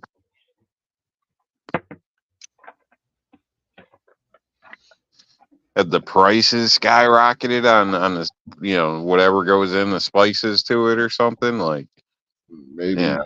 I'm not sure if you've seen the prices on anything in the economy today, Rob, but everything's gone up. Yeah. I'm not liking it, man. I keep, get disappointed. Like, it's like when you go to the fair, like I got a list of food. Everybody's got a list of rides. I got a list of food I got to get at the fair. Mm-hmm. Oh yeah, I know that. And freaking every time lately, it's just been disappointment. It smells great, but it's just disappointment. So, like, Rob, what the hell? Do you get the same brand of sausage every time? No. That's your problem. Once you find a brand of sausage that you like, you need to stick with that. Doesn't matter if their prices go up or not. Stick with that sausage. I can't find a good sausage anywhere besides Jimmy Dean breakfast sausage or whatever.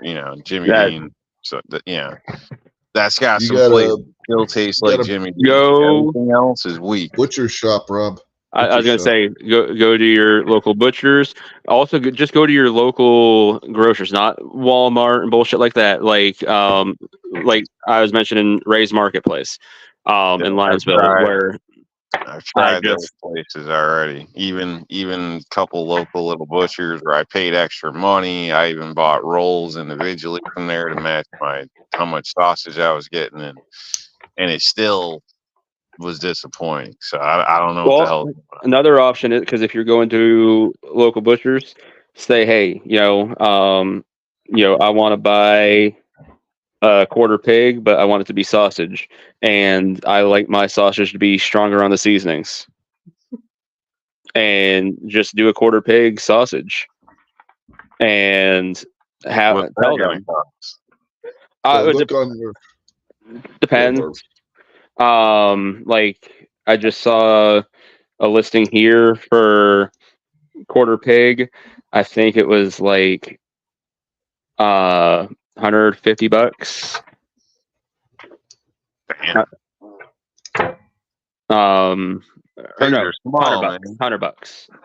Yeah, but you still got the processing fee, stuff like that for the butcher. Because with the way a lot of butchers do it, they just have a flat fee. Now, some butchers will do their fee by the pound. But most butchers, they'll just say, well, it's just going to be $75 to process your animal. But then you also have the fee of, paying for your animal itself from whoever you get it from. So, like you might buy a 250-pound pig, but then, by the time you get that killed and gutted, and then by the time it gets to be hanging weight, you've lost 40% in guts and head and all that, and then by the time it's hanging and everything, you've lost another 40% of the skin and everything. Or I shouldn't say another 40 because that's part of the first 40.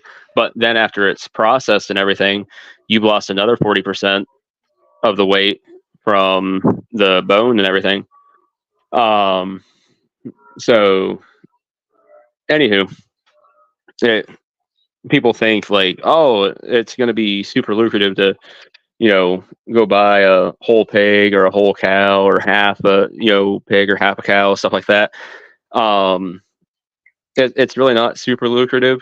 You can save a little bit of money sometimes in the long run, but the big thing is you just know where your meat's coming from at that point. But heck, even go halves with somebody. Find somebody to say, hey, let's go get half a pig or something, and you could do because then at that point you're going with a quarter of a pig, because not all butcher shops are going to just sit there and go, okay, we're going to have a pig available where we can just, sell you a quarter of a pig, and then we can count on somebody else coming in to get another quarter, and, somebody else is going to get the other half or any crap like that. Not all shops can run that way.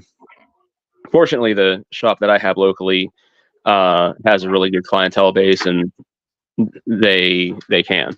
But so another option you could have is just going and splitting with somebody, saying, hey, let's go buy a pig and go halves. Then you could get half a pig done in chops and stuff like that. And then, half of your half, you could just tell them, make a sausage, and tell them, I like my sausage strong. Go a little bit heavy on the seasonings, please. If you don't want to do all that, our local butcher shop, they actually sell the spices that they use for their sausage in case people want to add more or want to use it in their own homemade stuff. So you might want to see if your local butcher shop has that on the shelf too. And then if you buy like the bulk sausage, you can add more seasoning to it yourself. Yeah, go buy some sage, you cheap bastard. Right? Not a bad idea. It's more than sage, though, damn it. But that's not a bad idea. Grabbing seasonings and then, adding to or something. And it creates a problem as far as like recasing, or. Well, if you want a case sausage, yeah, it's gonna be a bit of a problem. Instead of making a sausage where it goes on a hot dog bun, make a sausage as a hamburger. Mm-hmm. Yeah. I prefer to go get ground sausage, because then I can make it however I want. I'm gonna say, because man, you ever make a meatloaf instead of just doing straight burgers, toss in some ground sausage into that son of a gun? Ooh. Yeah, my wife did. My wife did stuffed shells for dinner today, and she threw Italian sausage in with the ground beef. Nice. Said we did that like last week, I think, too. The stuffed shells. Last week or the week before, but they were good. That's why I remember them. With sausage. With all this food talk, just in case, if our old friend Midnight Range TM is out there, we miss you, our friend.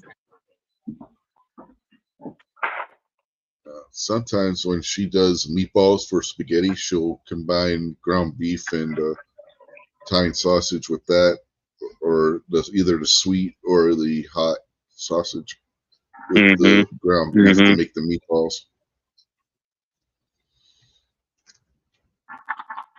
Yes, sir. With an egg to hold it together. Very nice.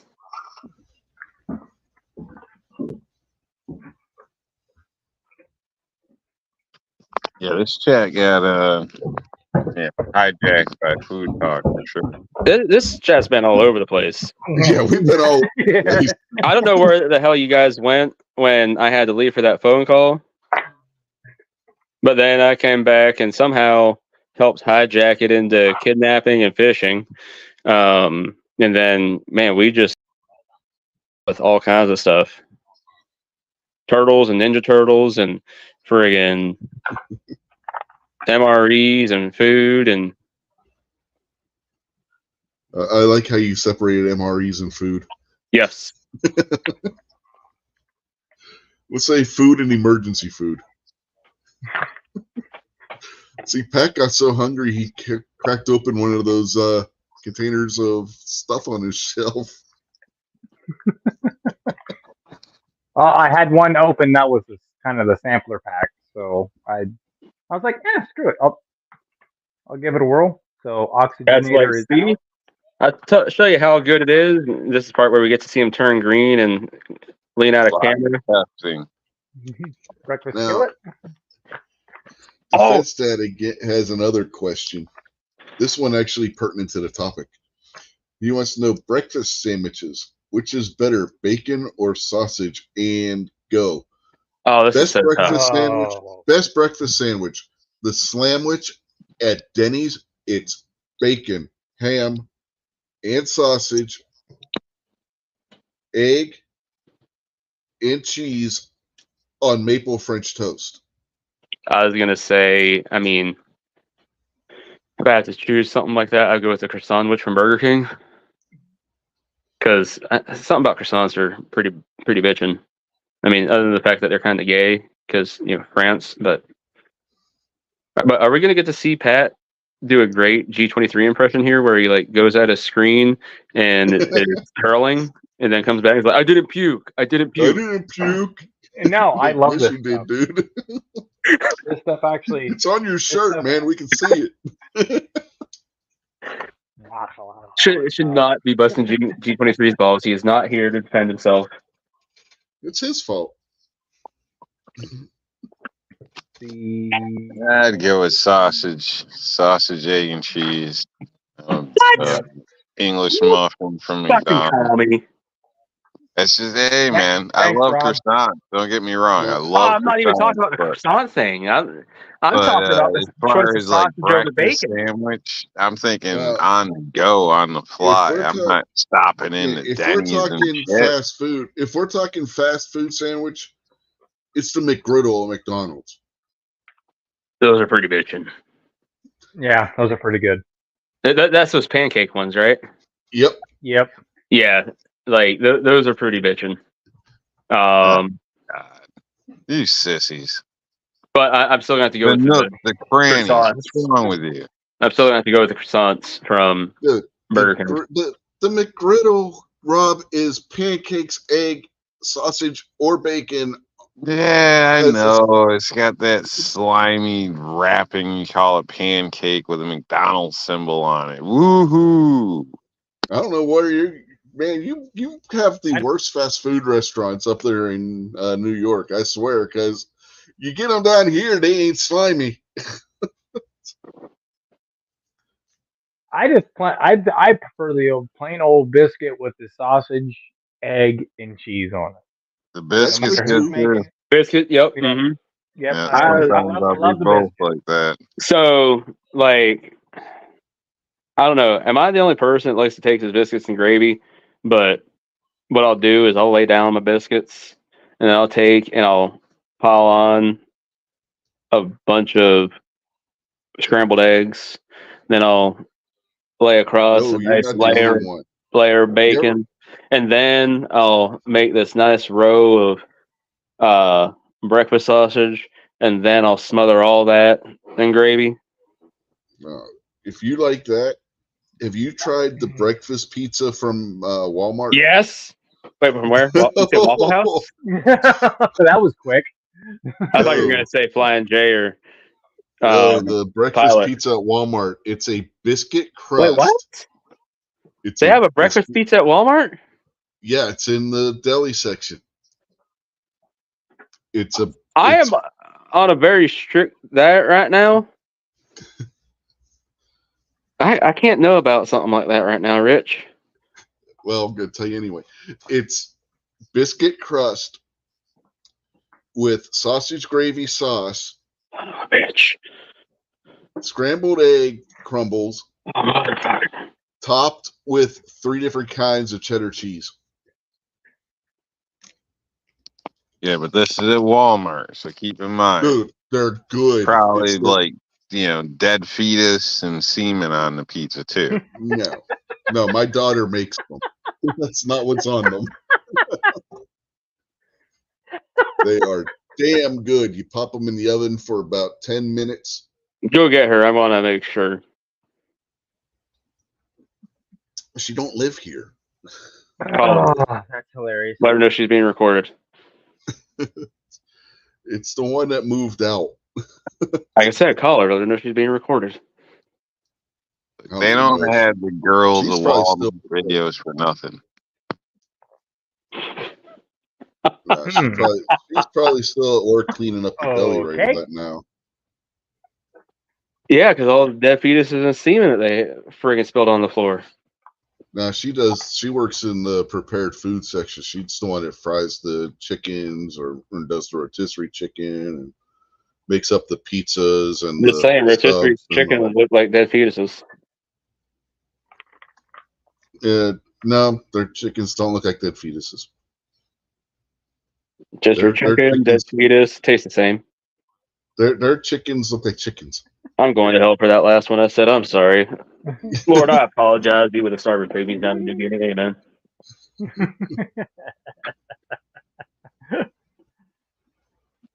Thanks, Larry. Oh, yeah. Mr. Knives out there. Hide your chocolate, everybody. Mr. Knives is here. Chocolate. Yeah, I was just munching on some chocolate Valentine's Day hearts a minute ago. I thought he was going to say tuna surprise. No, that was earlier.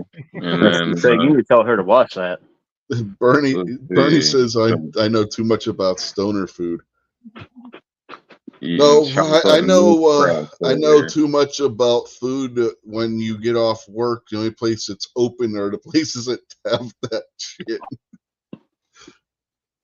Mr. Knives says, "Let me in."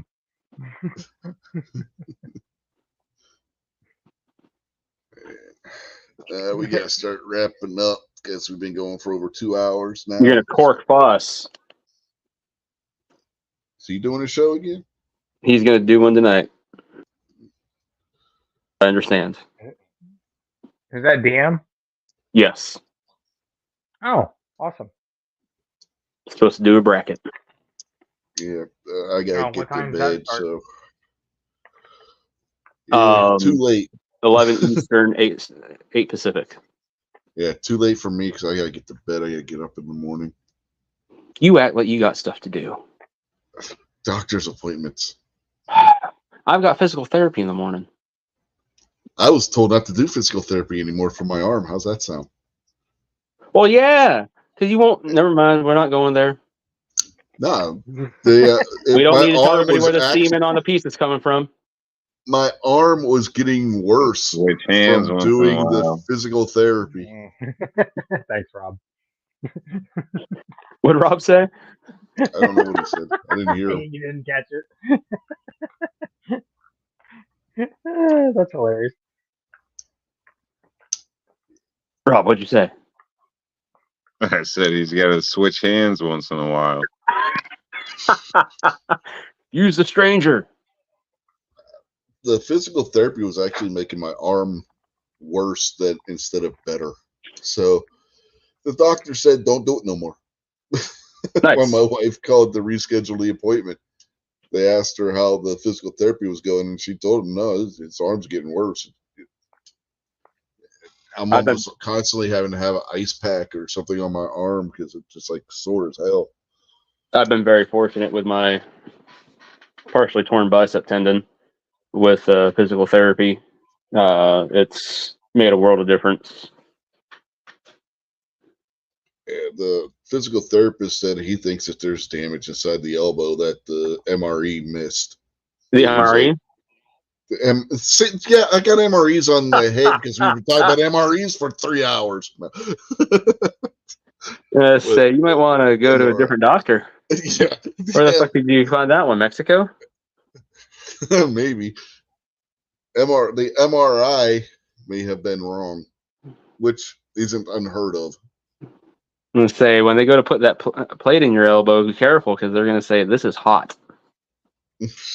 Yeah. Right.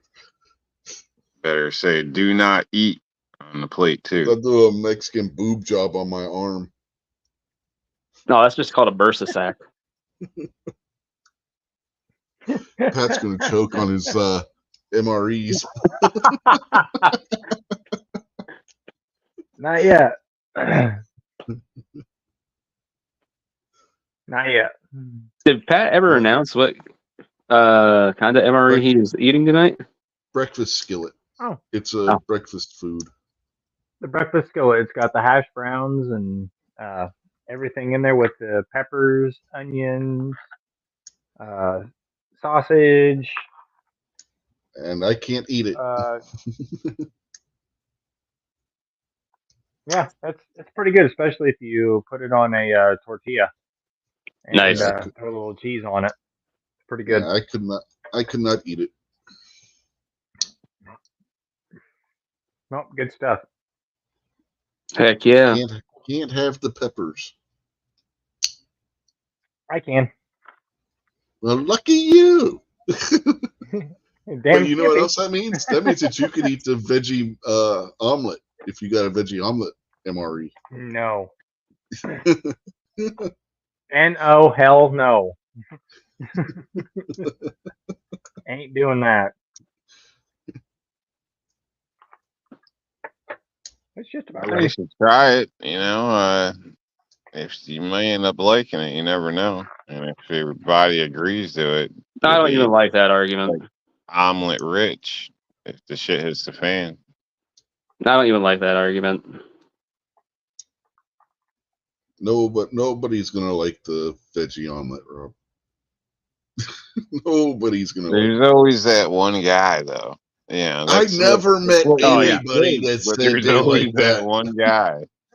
Yeah, there's always that one weird guy that'll like the tuna surprise or something like that. But I've never, ever heard anybody say they like the veggie omelet. Who the fuck are you, Chris Jericho?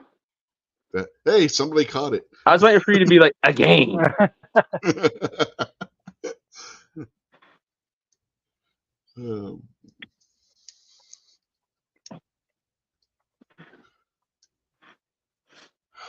All right.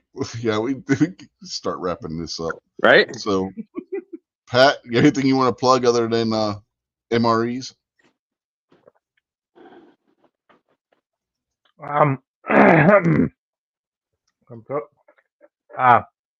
No, thanks for having me on, Rich. It's been a minute since I've been on here.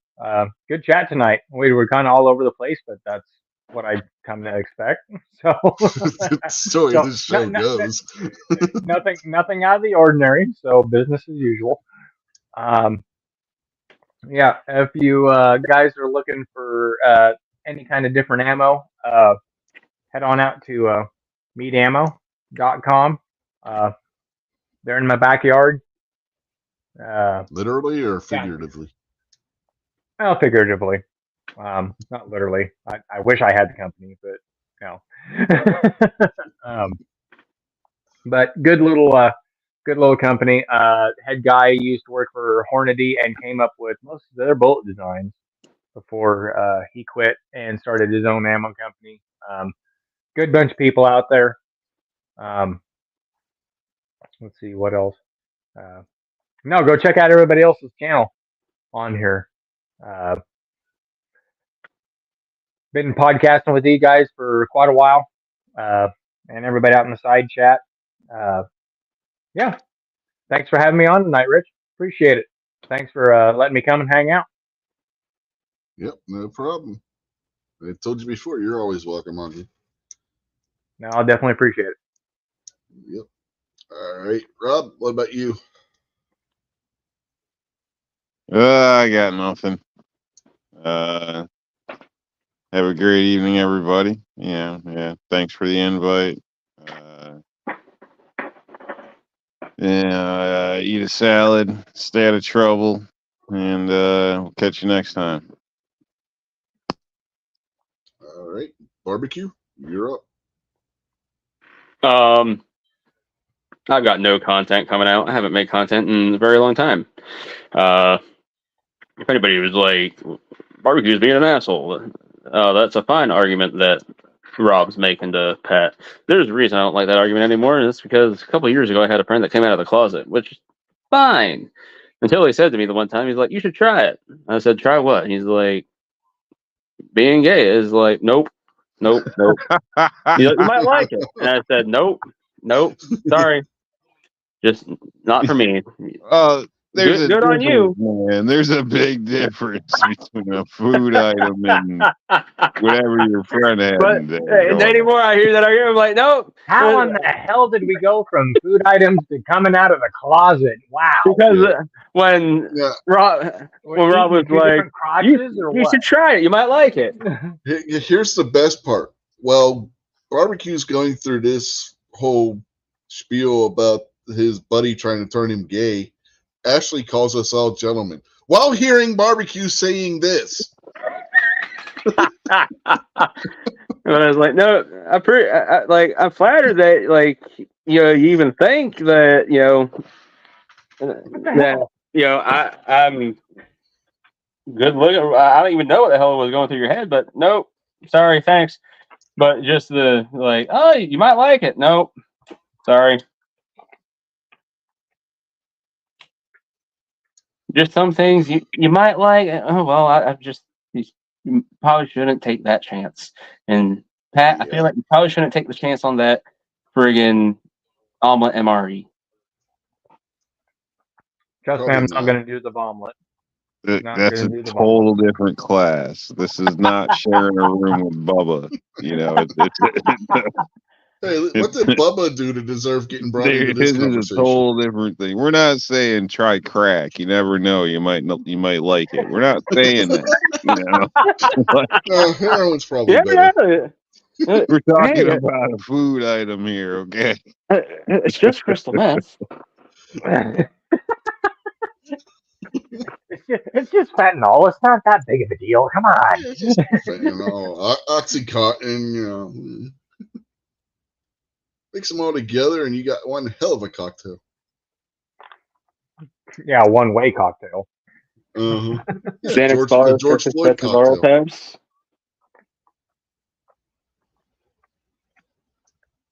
Nobody knows that song? What song did you Which one did you say? Well, Rich said Oxycontin, and I said Xanax bars, Percocets, and Laurel tabs. No, actually, I don't. Rob would at least get it. I don't know, man. I think there's hotlines if you need help, though. The song's literally called Oxycontin. Nobody caught my George Floyd cocktail joke. You guys are slipping tonight. You sure this isn't like a red flag or an I need help type deal? We might get red flagged at some point, but something's gonna happen here. Are you in crisis? Call 1-800.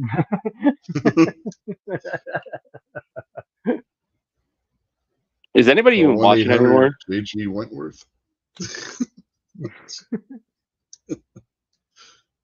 Was it? I don't know, but if they are, now. Yeah. They should send in money for the, toilet-powered car idea.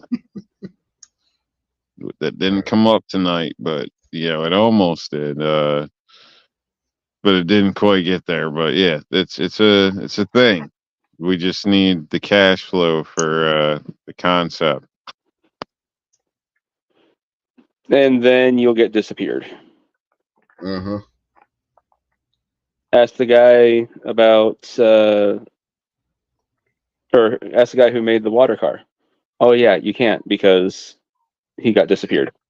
And in case you didn't notice, folks, we just went down a rabbit hole trying to do outros.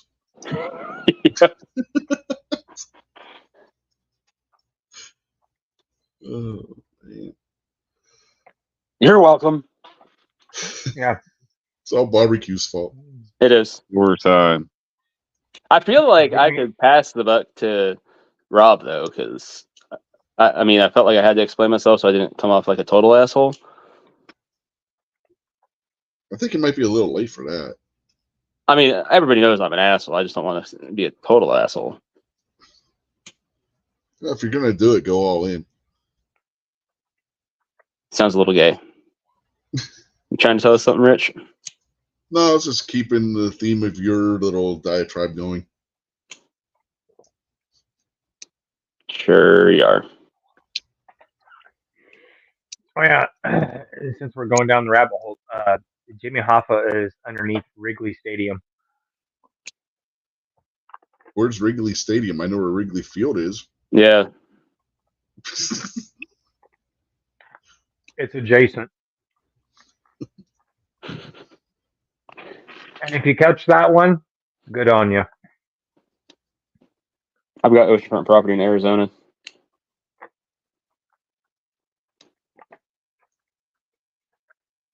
I was thinking of selling the George Washington Bridge.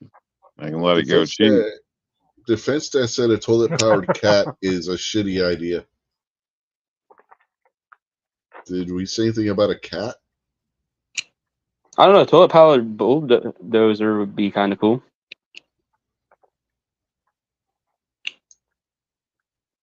Did you ever see a bulldozer operator? Like, man, that would be a green vehicle right there. Mm-hmm. It would have to be an enclosed cab, though. Otherwise, then you get in trouble for, you know. Well, you know, they are making this thing now. So, I saw they're making this film. Pat, have you seen this?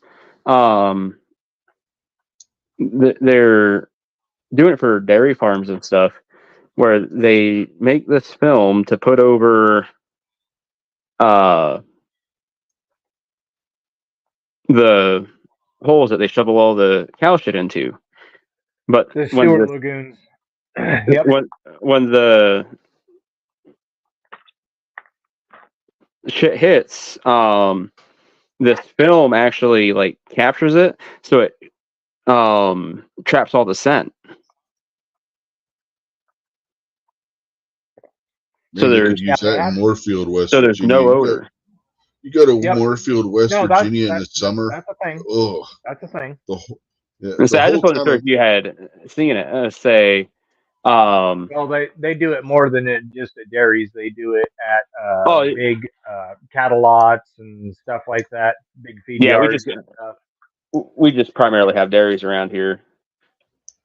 Yeah, Moorfield, West Virginia is the big cattle trading center around here. All the farmers take their cattle down there to trade them. And in the summer, that place is ripe. You guys ever been to a cattle auction? Pat's a farmer. Of course he has. Yeah, Pat has probably. Yeah. Yo, it's crazy, man, how they talk. Like, that's like a whole nother freaking language. Like, well, it's like any good auction's that way, Rob. Dude, this is dead. There's so much twang and shit put into it. It's crazy. Like, you know, I'd need an interpreter to do business. I'm sorry, we don't speak New York. I was just at I bought 4 bulls the other day, and same thing as the auctioneer. Did you milk them?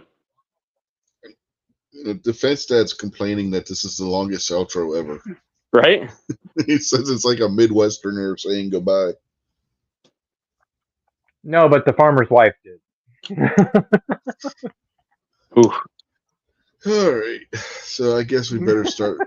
I said this how long ago that we need to start wrapping this up, but we really do need to wrap this up. So it's my turn. Go over to, if you got a Instagram account, unlike somebody on the panel. Oh, there used to be an R&L Displays account. Don't give him credit. But you can go over there and you can see pictures of the new blued Colt Python, which is pretty as all get up. And first-hand picture taken by me of Dirty Harry's Model 29 that was used in Dirty Harry and Magnum Force, along with the badge that Clint Eastwood used in both those movies.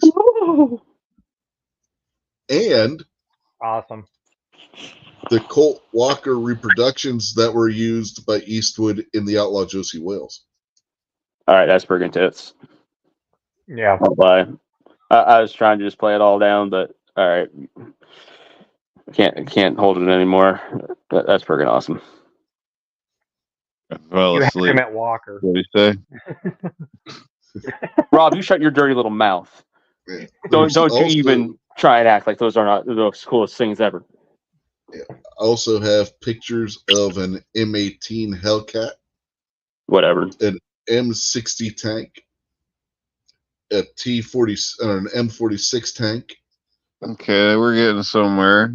and an AH-1 Cobra that was used in Vietnam and Germany from the U.S. Army Education and Heritage Center outside of Carlisle Barracks, Pennsylvania. Any of those operational? They all are. They keep them operational. All right, Rob, wheels up in 30.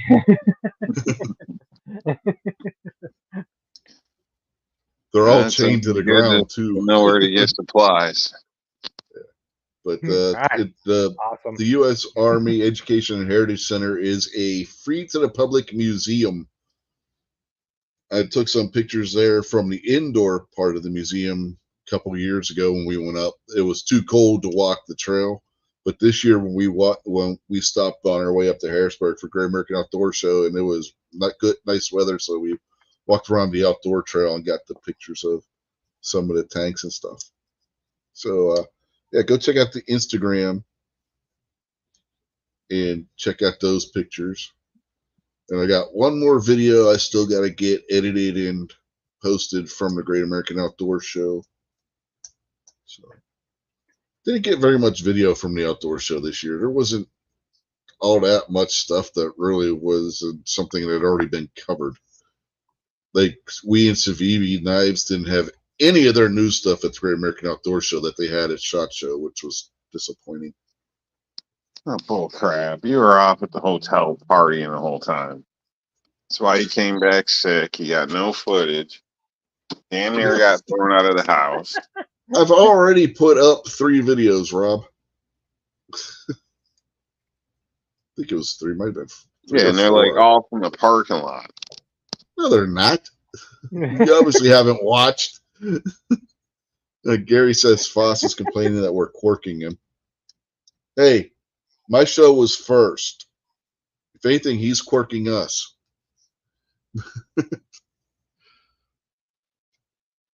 Yeah. Oh, that's funny.